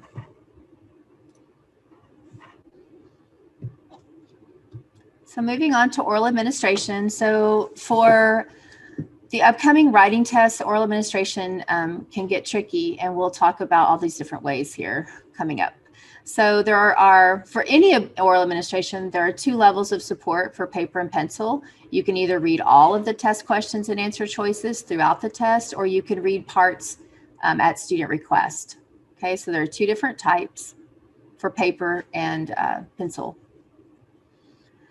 So in order to read all of the test questions and answer choices, the test administrator has to have a booklet with the same form number as the students. The test administrator has to have that to read from. That's if they're reading all questions, okay? And it has to be the same form number. Remember, Mr. Torres was talking earlier, if you did not order Form 1 of the test, well, if you ordered Form 1, they need a Form 1. If you didn't and you're having to use other forms, they all have to have the same form number.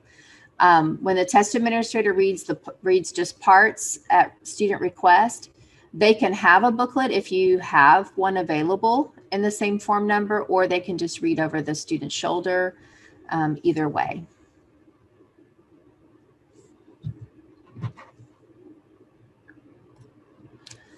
So this is just a little handy chart about oral administration. I'm not going to read all of it to you. You can see it there on the screen. However, I do want to point out for the writing test that's coming up, this can be extremely confusing to test administrators, especially if they're giving the paper administration. You really need to make sure that for those paper, pencil, oral administrations, that the test administrator really understands what they can and cannot read to a student during that administration. So for writing, the revising passages and the questions and answer choices can be read, and then any reference materials or allowable supplemental aids, but only the revising and the questions and answers. The editing passages with the questions and answers cannot be read. Okay, and you guys know on the last benchmark we just took, we tried to make that, have it mimic it in Eduphoria. Some people called our office, hey, it stopped reading.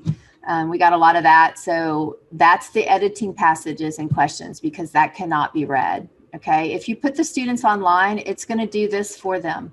But if they're giving it paper pencil, you really need to make sure that your test administrators understand how to administer the test properly.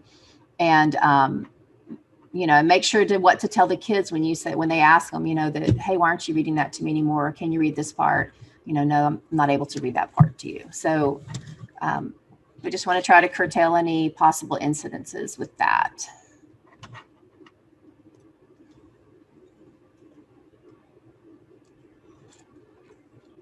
So this goes for all test administrations, but if somebody is taking a paper pencil test, receiving an oral administration, they cannot be in the same room with students that are not having an oral administration, whether they're getting a full oral administration or just parts by request. Those are all different groups, okay? And they can't be with folks just taking the regular test, okay? So please be aware of that in your planning. Also note that teachers must read the test questions and answer choices in the order in which they're presented. For the writing coming up, this is really important, guys, because for elementary, you know, the composition comes first. Okay, so you really need to go over with your test administrators who are giving oral administration on how they're going to handle that when it comes up, because according to the order of the test, they should be doing the comp first. And I know that's sometimes not the way that teachers like to teach the kids to take the test, but they have to give it in the order in which it is presented in the book. They cannot skip around to questions. They cannot let some kids go on and I'm back here and all of that, okay? And they can't keep note of where they are either. So when we say oral administration, everybody's on the same number and going at the same pace, and we're guiding them through. We're not to this yet, but for reading assessments, the student has to independently read that passage first, and then the test administrator goes on to read the questions.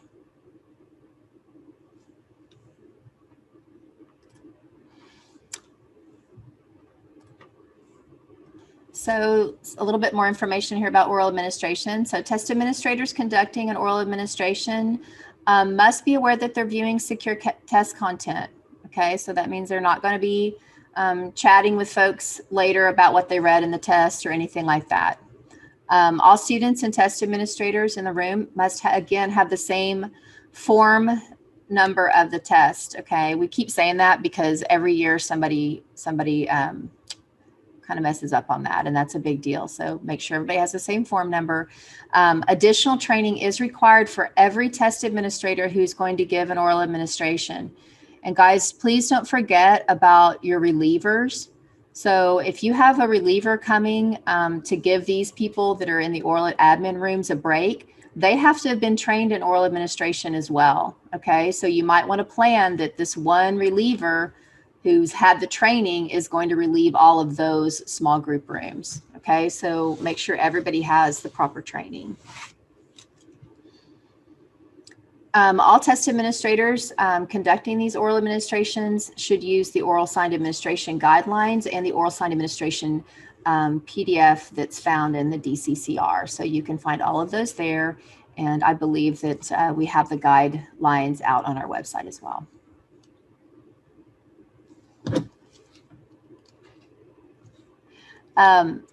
And then I know we're not to this yet, but only students can perform calculations and respond to test items.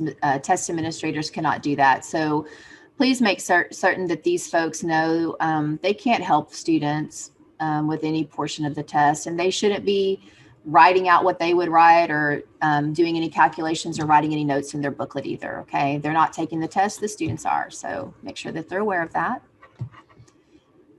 Moving on to large print booklets. So student responses and the compositions, if a student is taking a large print test, they must be transcribed onto the normal size answer document according to the procedures outlined by TEA. So they need to be transcribed onto that. And then only the answers that are transcribed onto that scoreable document can be scored. So if it's not transcribed, it can't be scored. So make sure that whoever's going to be doing this for you, that you've trained them in basic transcription and they understand how to transcribe that document.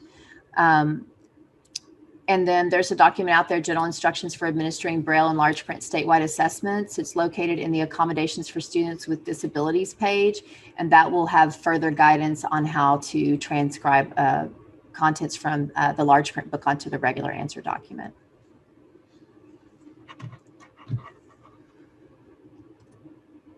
Now we're moving on to security.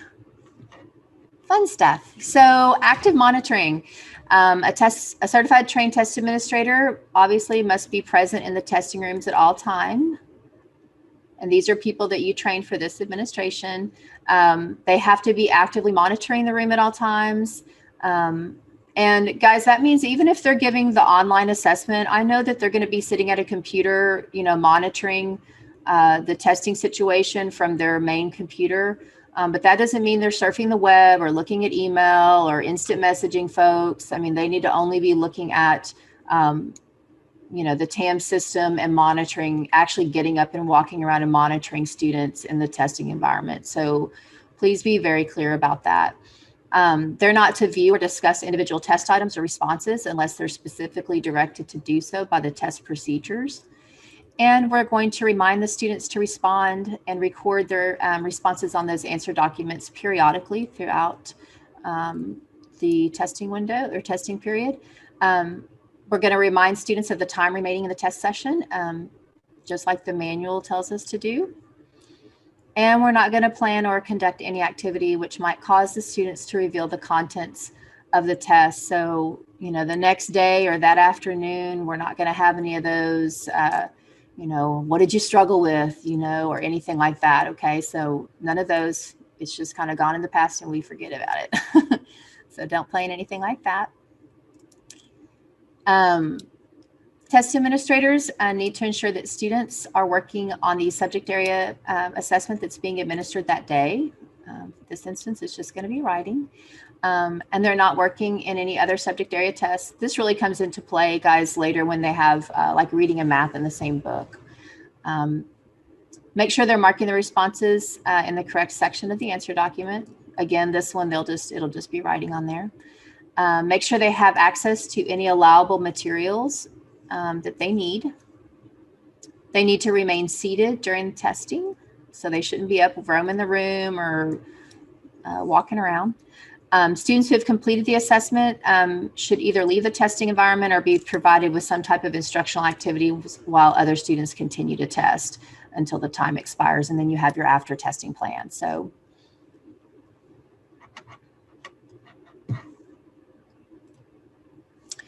also, Our testing coordinators, you guys, you and your principal are required to go around and check all your testing rooms to make sure that active monitoring is occurring and that everything is going well. And when you do that and go into those test rooms, both of you guys need to make sure that you initial and sign the seating chart with the time that you entered the rooms. And you should be accessible to all your test administrators in case some problem arises. Okay, so, you know, folks are like, why don't you have to test? Well, somebody's got to put out the fires, right? So make sure you're available to all your peeps. Blank answer documents. We don't want any of these. So test administrators, you need to regularly remind students who are doing the paper administration to record their answers on their answer documents. And alert students periodically of how much time they have left in the test session. And students who have not completed their test within the allotted time limit, they need to just submit what they have.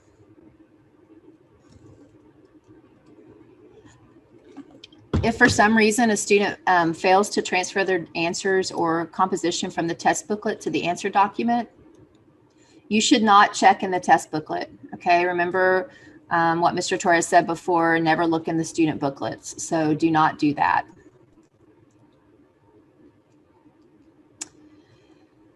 However, if a student is bubbling their answer document and the time expires, or if they begin to transcribe their answers onto their answer document from their test booklet and the time expires, then you should contact our office for guidance in those situations. Please don't take it upon yourself to figure that out. Call us and let us know, and we will help you through it.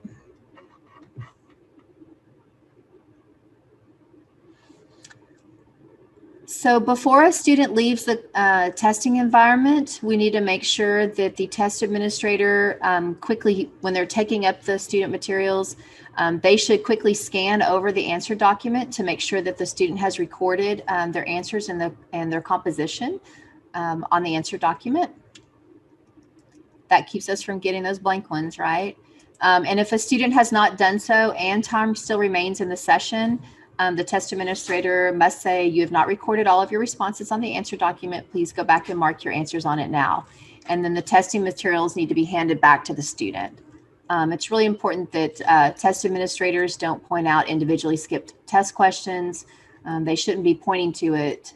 Just hand it back to them and tell them they haven't done it. They'll figure it out. So there are some web-based modules that are out there and available. We have the links to them here. These are not mandatory, but they're optional, but we strongly do suggest them, especially for anyone that's going to be administering STAAR. You know, it's been a while since we did it, so a lot of people might need their memories refreshed, but they're on active monitoring, how to do that or what that looks like, how to distribute test materials, proper handling of secure materials. And then there are a couple of other ones that are new that are on active monitoring and on accommodations. And those are the links to those.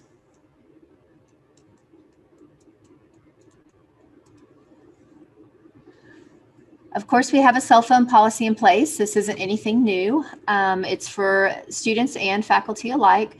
So each student is required to turn their cell phone off or their electronic device and place it in an envelope that is provided by you guys, write their name on it and turn it into the test administrator before the materials are passed out. Each campus does it a little differently on what you do with them from there. Sometimes they just collect them all and put them in the cabinet until the day's over. Sometimes the admin comes around, picks them up, whatever is normal on your campus, but just make sure those students turn it off and turn them into you. And then at the end of testing, whatever the procedure is at your campus, when testing is complete, the devices may be returned to the students, whether it's after testing is done or at the end of the school day or whatever y'all decide. Please know that students who make or receive a call or text message during the testing administration, they may not receive test results and they're going to face disciplinary action. So make sure that your test administrators know to gather these electronic devices from the students prior to testing. And make sure that they communicate with the students about when they're going to get their devices back. I know that that's a big, especially for kids these days, are very attached to their devices. So make sure that they understand when they're going to get them back to. And again, fourth ISD prohibits cell phone use and electronic device use by our staff or anybody assisting with testing. So no cell phones or electronic devices should be out when testing materials are out in the room. And they need to be turned off. I know sometimes we just want to put it on vibrate or whatever, but there's nothing more that's distracting than a cell phone vibrating in a metal desk or something in the middle of the test. So make sure your staff members and test administrators abide by these rules as well.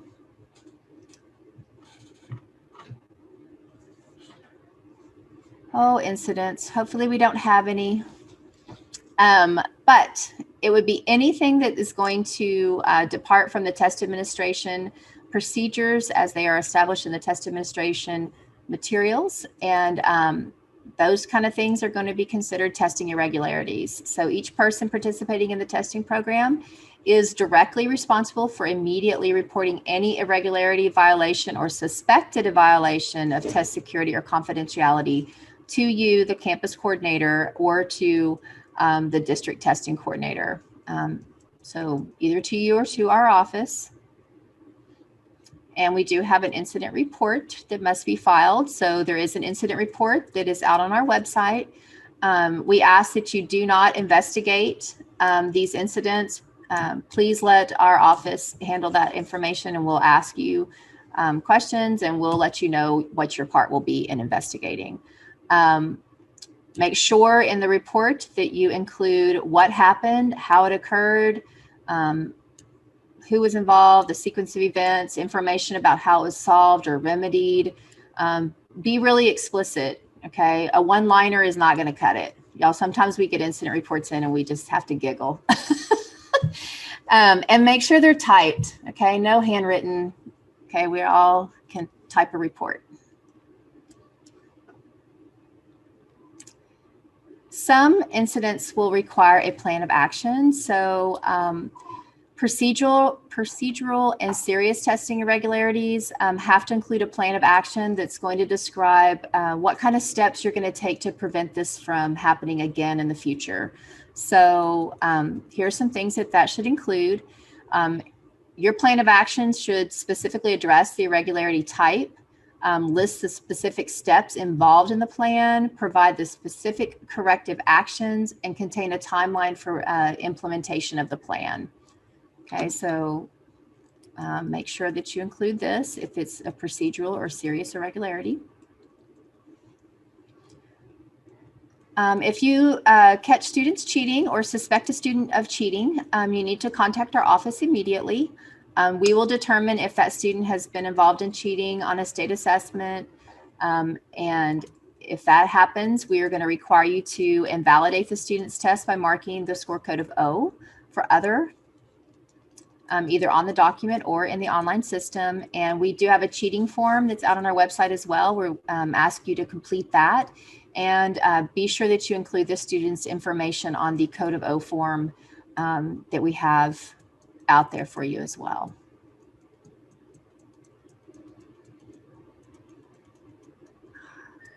So these are the emergencies I think that Ken talked about earlier. So sometimes things happen, right? Like the fire alarm goes off, or there's a gas leak, or I mean, at this stage and where we are, who knows what it could be.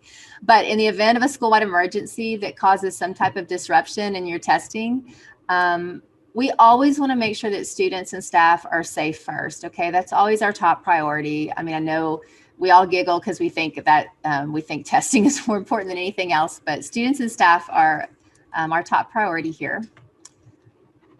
So students, if something happens, students should just leave their tests where they are and follow whatever the school's normal procedures are for that emergency. So if it's a fire alarm going off and students are supposed to evacuate the building, just like they've practiced a million times, they should leave their materials and evacuate the building like they're supposed to.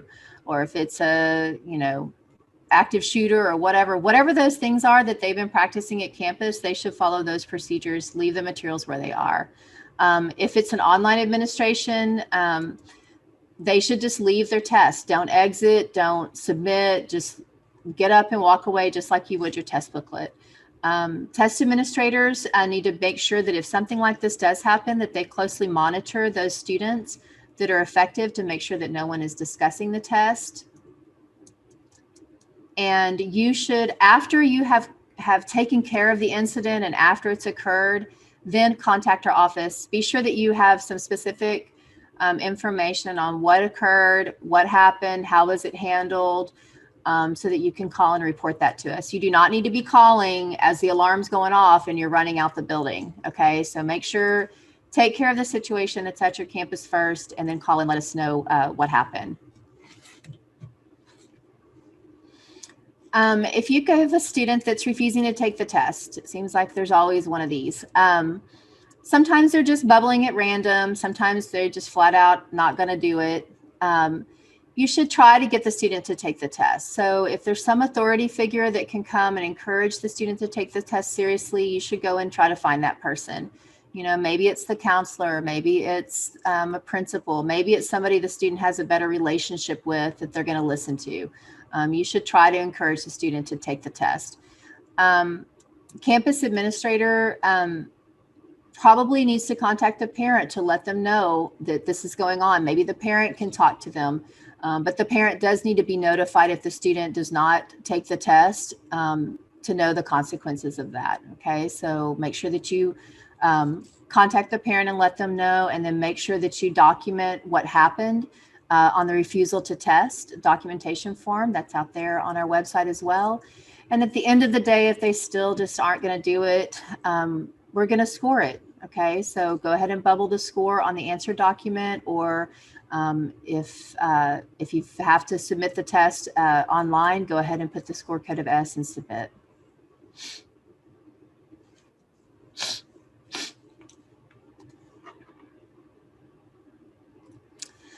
So I think I saw somebody asking about this in the chat a little bit earlier. So our plan is still to have district on-site monitors come and monitor the testing environment and situation at your campus.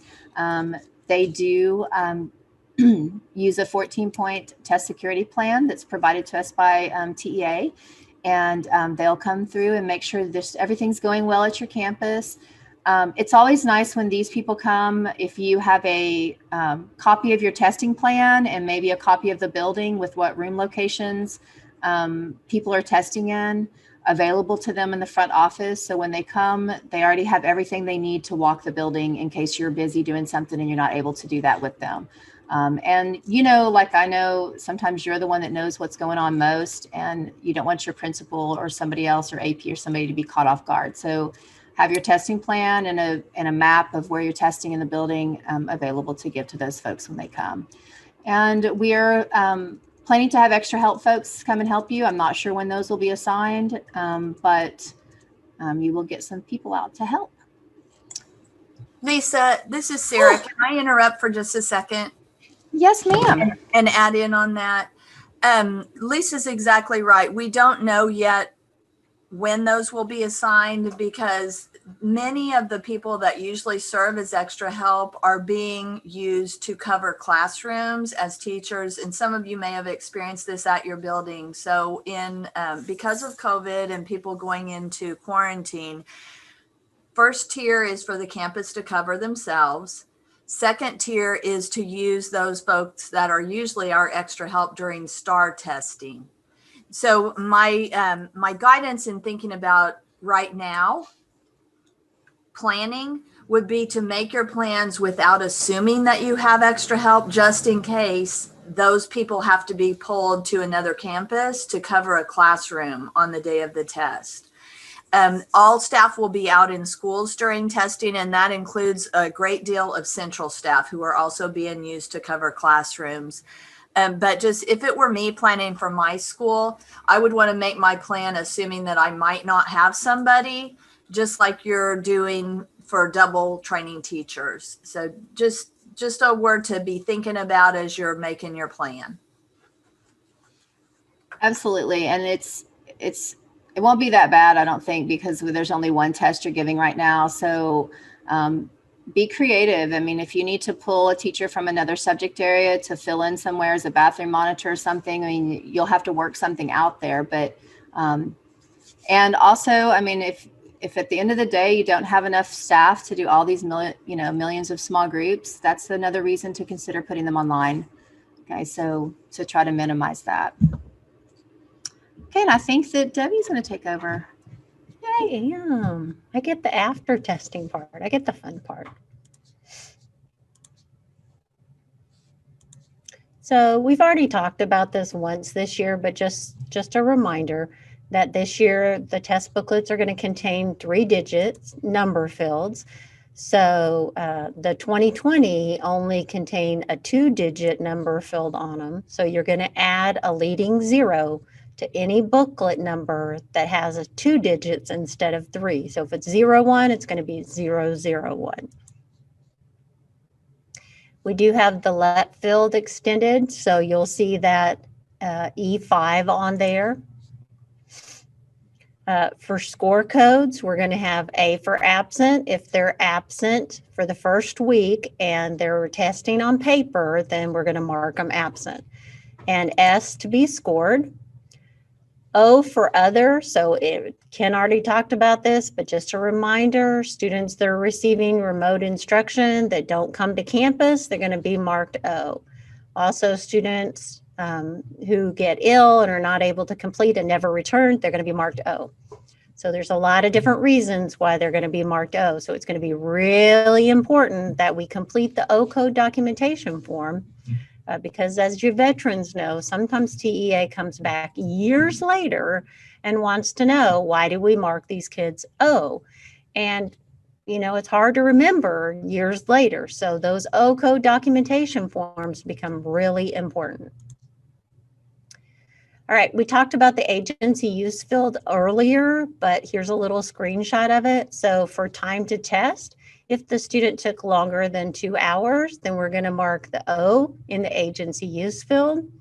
And if the remote student doesn't show up to campus, we're going to mark, it should be up here, an O in the D. Make sure that you make a list of all your potential 2 through 5 testers on week 1. So here's my list of potential week 2 through 5 testers for our school. So Ken Torres was absent all week. He was scheduled to test on paper, and I'm going to mark his paper answer document absent, and then I'm going to add him to the online system, because if he comes week 2, I'm going to test him online, even though he was scheduled to test on paper. Lisa Gaines was also absent all week. She was scheduled to test online. So at the end of the window, if Lisa never comes, I'm going to mark her A in the ETS system. Debbie Hamer, I don't know who that is, was absent all week and a virtual student scheduled to test online. So at the end of the week, if Debbie Hamer refuses to come to campus, we're going to mark her O and then a 0 in the agency use field. So we don't try to reschedule Debbie Hamer for these subsequent weeks after? No, I mean, hold on. No, I mean, no, that's not what I meant. Not no, we don't. So this is the list that you're giving us week 1. When you come for check-in, you're going to give us a list of potential 2 through 5 testers. So all week 2, week 3, week 4, week 5, I'm going to keep trying to test all of my students that missed. So Ken was absent the first week and was supposed to schedule test on paper. Now I'm going to move him online, and I'm going to keep trying to test him online. Lisa was supposed to take online. I'm going to keep trying to test her week 2, week 3, week 4, week 5 online. And Debbie, same thing, scheduled to test online, but a virtual tester, I'm going to keep trying to test her the whole time. It's really important that we do the best we can to get everybody tested. All right, test taken info field, make sure that you complete the test taken info field, whether the students are taking English or Spanish. That's very important because it's a different key is used, whether they're taking English or Spanish. And if you mark the wrong one, it's going to grade them on the wrong key, and they're probably not going to do very well. You're going to separate your English and Spanish behind a separate class header and write on the class header, English or Spanish. That way we do a better job of checking them when you come here to check in and make sure that you've marked them all. We do still have the new to Texas field. And so we're going to mark that for any students that are new to Texas or transfer into a Texas school from out of state during the current year. If during the current year, the student was previously enrolled in Texas, left the state, and then comes back, then they're not new to Texas. So they have to be new, never in Texas before, and coming to Texas. If the designated support is not listed on the list, so Lisa was talking about this earlier, marking the designated supports. If it's not one of the ones that's specifically listed on the list, then you're going to mark DS for that, even if the students do not use them. Voided answer documents are going to be separated from those that are going to be scored. Going to make sure they're all facing the right direction. There's nothing else in the voids. And then you're going to complete a void answer document header and put it on the top of the stack and then secure the band with a paper band. The voids are actually scanned. And so that's why we say don't put anything else in there like notes or stickies or paper clips. And we have to make sure all the voids are facing in the same direction so they can be scanned correctly. You're going to use a class identification sheet, one for English and one for Spanish, and you're going to indicate English or Spanish on it. You're going to make sure that the number of answer documents behind it matches the number that you marked on it. And each answer document behind it has to be the same grade and the same course. Anything like any special situations you have, like above grade level, you're going to separate out. It's not as big of a deal with elementary, a few if you do have some.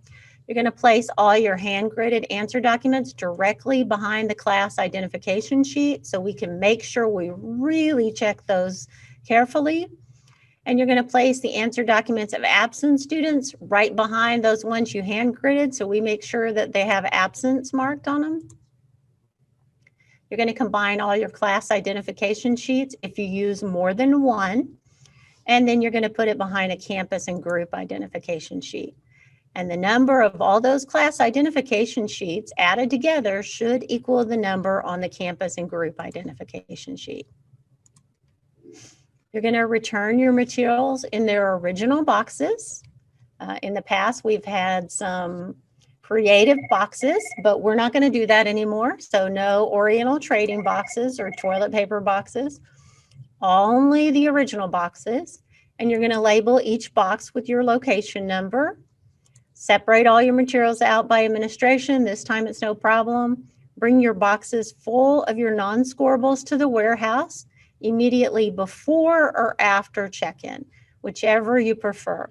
But your check-in time is when you're due here at ADQ. So you schedule how it's going to work best for you. Now, those of you who are veterans and have been in the past doing this campus test status report, you can continue to do that if you choose. We have handouts to do it, and it is a great report to run in the online system. But the wonderful women here at Student Assessment have automated it for you as well. So we're going to have a copy already run for you here at check-in to use as well. We're going to do check-in on April 9th and the 12th. Your non-scorables you're going to take to the warehouse. And your scorables you're going to bring here to Metro. And so when you go to the warehouse, you're going to take all those test booklets that you scanned on iTrack at your campus, and you're going to scan them again in the warehouse to make sure that everything's accounted for. And there'll be somebody there to help you if you need help. And then you're going to come here and bring your scorables. So you can check in on April 9th, but it has to be by April 12th. Here are all of the things you're going to bring to check-in. You notice that one is listed in red. This is so important. If you don't have a list of your potential testers, we're going to make you have to sit there and write it out. It's really important that we know that you're going to have potential testers week 2 through 5. And it's important for you to know that and plan out how that's going to work on your campus. This is a plug for the help sessions. We're going to have some help sessions. We had help sessions for TOPAS that you all attended. This time they are completely voluntary. We are not going to make you attend them, but you are more than welcome to attend them. I think most of the people that attended the ones for TOPAS liked it and felt like it was useful. So we're going to have something similar for the STAAR assessment management system. You're going to sign up for one of the trainings. You don't have to sign up for more than one. And you're going to bring a list of the students that test online. Of course, you're not bringing them because you're actually doing it Zoom, so you're at your campus. And what language they're going to test, the list of the PMPs, and who's going to be your test administrators, and what the test room rosters are, and your master roster. So you're going to bring all of those things with you to the Zoom meeting for the help session.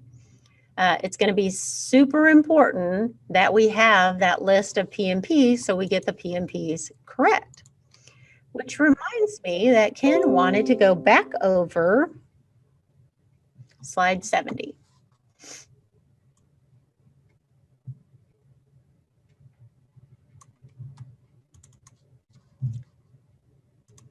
Just in case someone missed it, because this is what we went over right after you came back from the break. So this year, we have a change. In the past, if a student was missing a PMP, we could have the student log out. We'd add the PMP and the student would just log back in and continue testing, no problem. This year, there's going to be more than one form on the online test, and so it's no longer as simple. So if the student logs on and they have the wrong language marked or they're missing PMPs, it's going to require that you call us, and then we're going to have to call ETS and have that test reset. Those of you who have called ETS before know it may not be a quick fix. We may be on hold for a little while. And then once they reset the test, you're going to go in and mark the PMP that was missing or change the language. And then you're going to generate a new test ticket. And then the student is going to start over. But when the student starts over, it's going to erase all of their responses. And they're going to have to start over from the beginning. So it's going to be really, really important that we make sure it's correct before they start this year. All right, thanks, Debbie. And the reason I wanted to go over that a second time is, one, to make sure that everybody heard it a second time, and number two, in case there were some of you that didn't come back from break on time and missed that. As Debbie mentioned, the PMPs that are going to be pre-populated in the Texas Assessment Management System are based on the selections that you made in the online tool a few weeks ago. So if anything has changed, whether it due to an ARD or you marked something incorrectly, whatever the case may be, those need to be changed prior to testing. And remember, those don't get changed in the online tool. They get changed in the Texas Assessment Management System. So you must log in and make your changes. Those changes are going to have to be done individually by student. They can't be done as a whole. All right, Debbie, we're going to go ahead and do the quiz, and then we'll do a quick Q&A before we do alt. Yes, sir.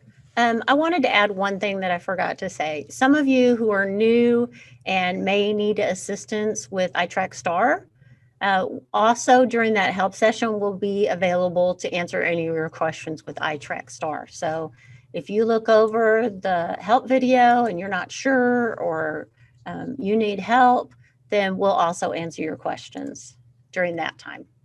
Okay, if you logged out, then make sure you log back in to joinmyquiz.com and enter the code. If you stayed in, then you're good to go.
Ooh, M is in the lead. Okay.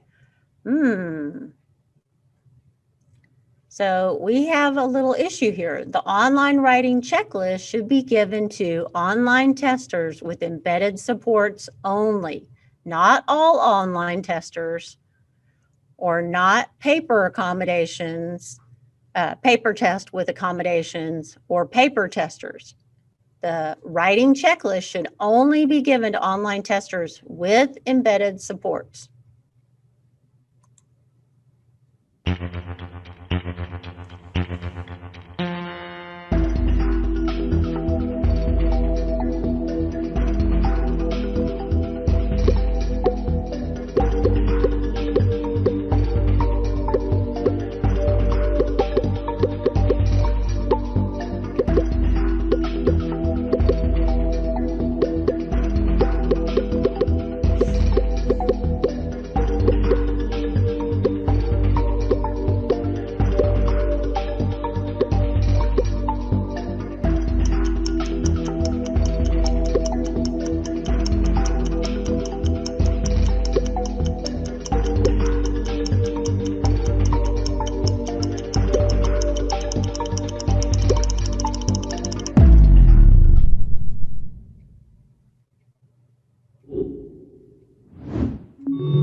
Ooh, we had somebody take the lead. All right, check the portions of the writing test that can be read to the student. This is always a little confusing. So the elementary doesn't have reading passages on the writing test, but the secondary does. Can we read the editing passages? No. So editing can't be read, but revising questions and answer choices can be read, and the revising passages can be read.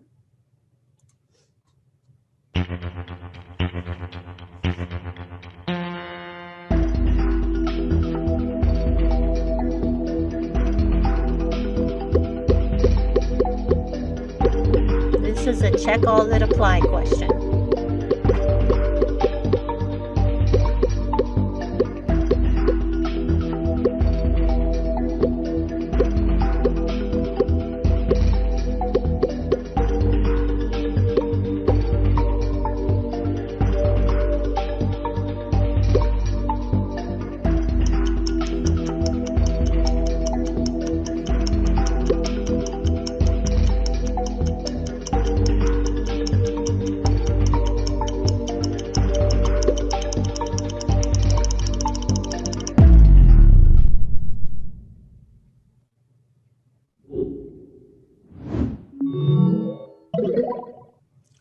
LG is still in the lead.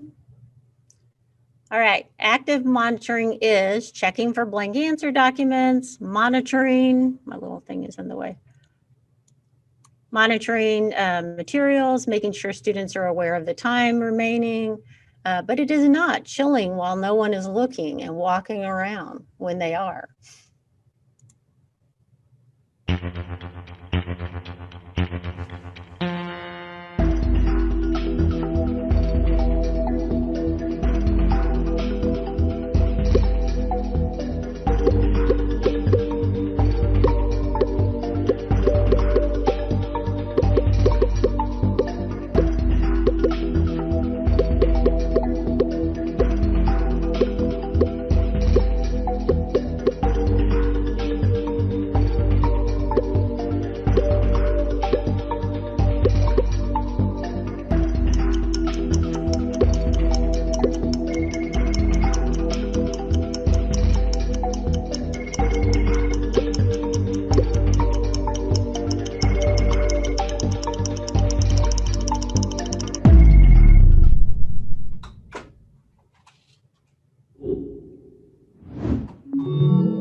Okay, LG is still in the lead.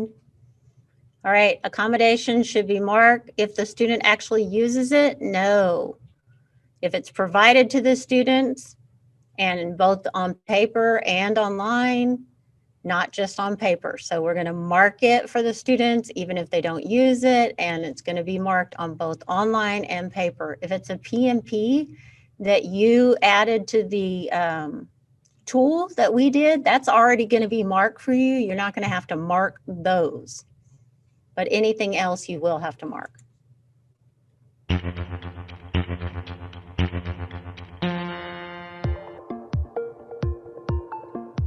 This is an open-ended response, so go ahead and write whatever you think.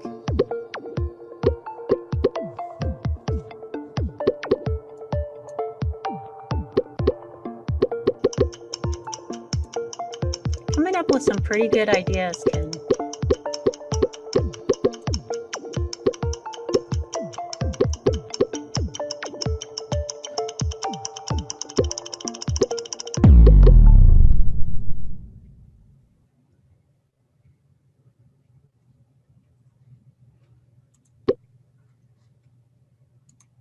Based on some of those responses, I would be broke.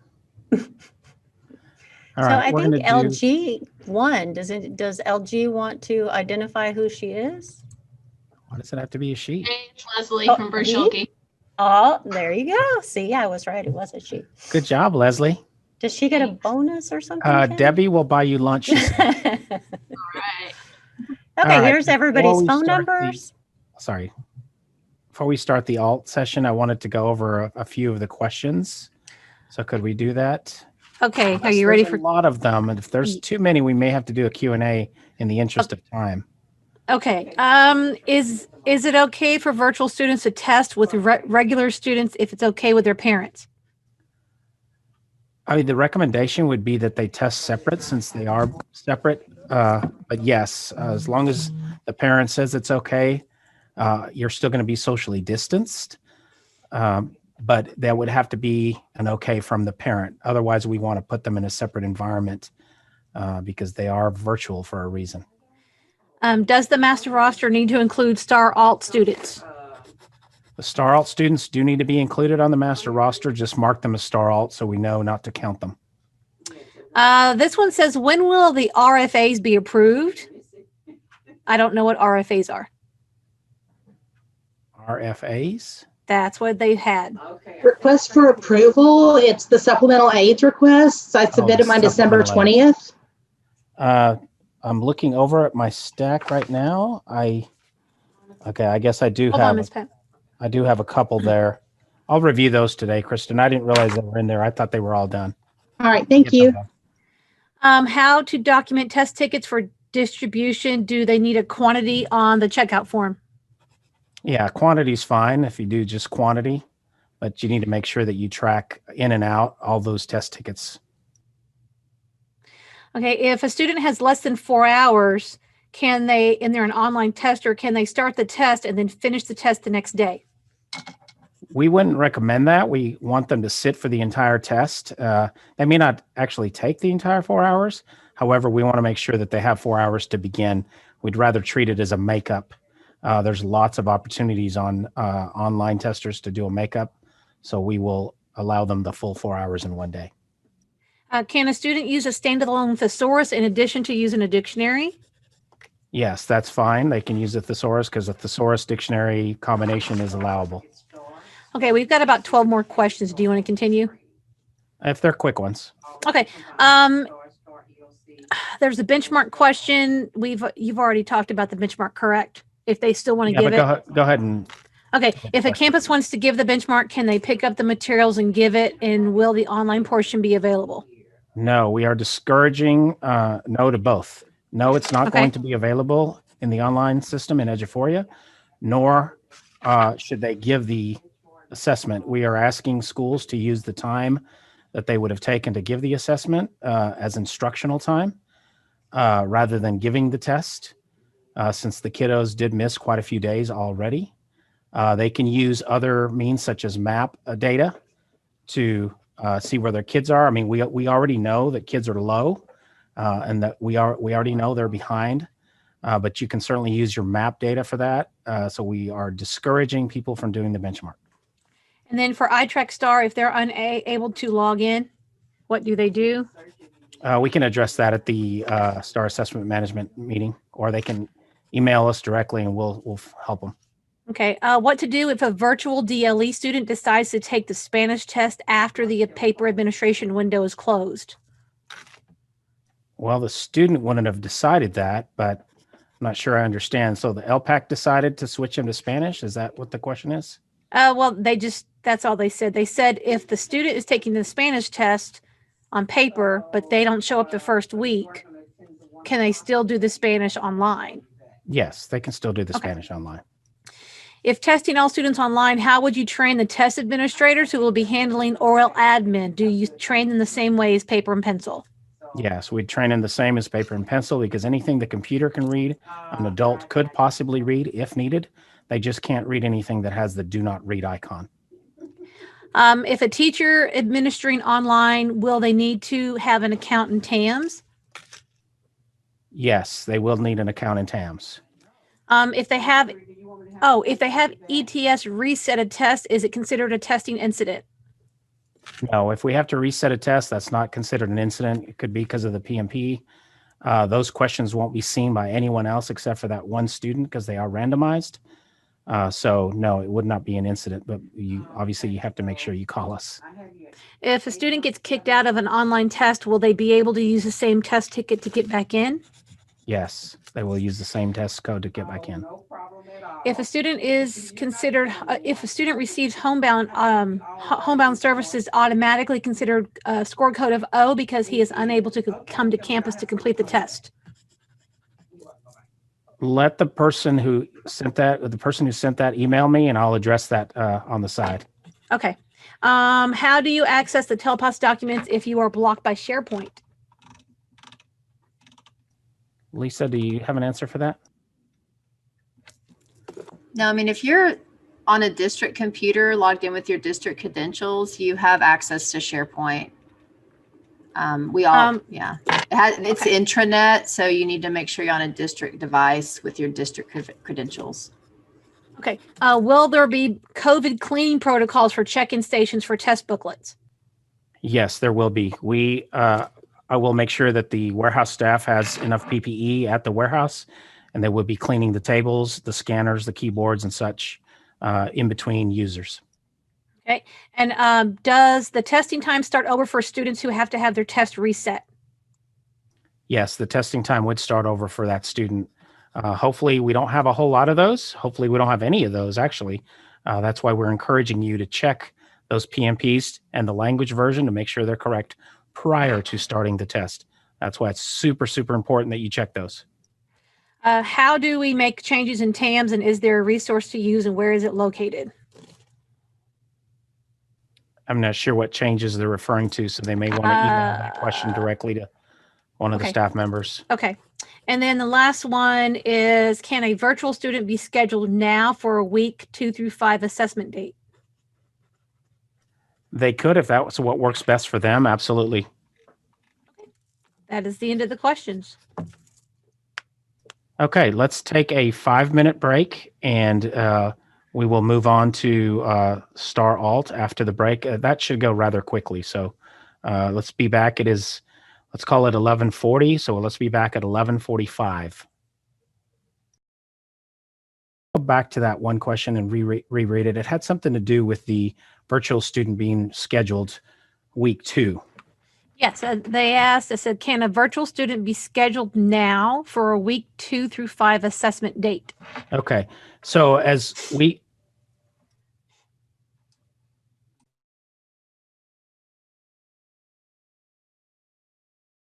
okay, sorry about that.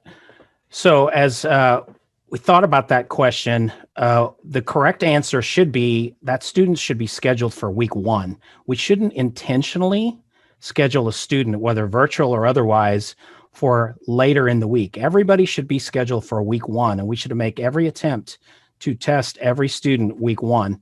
The online testing windows were put in place because of the pandemic.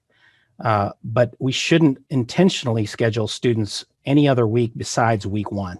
So sorry I had to give clarification on that, but I wanted to make sure that everybody heard that clearly, that we are scheduling everybody for week 1, and any student who doesn't take it week 1 can then take it in following weeks.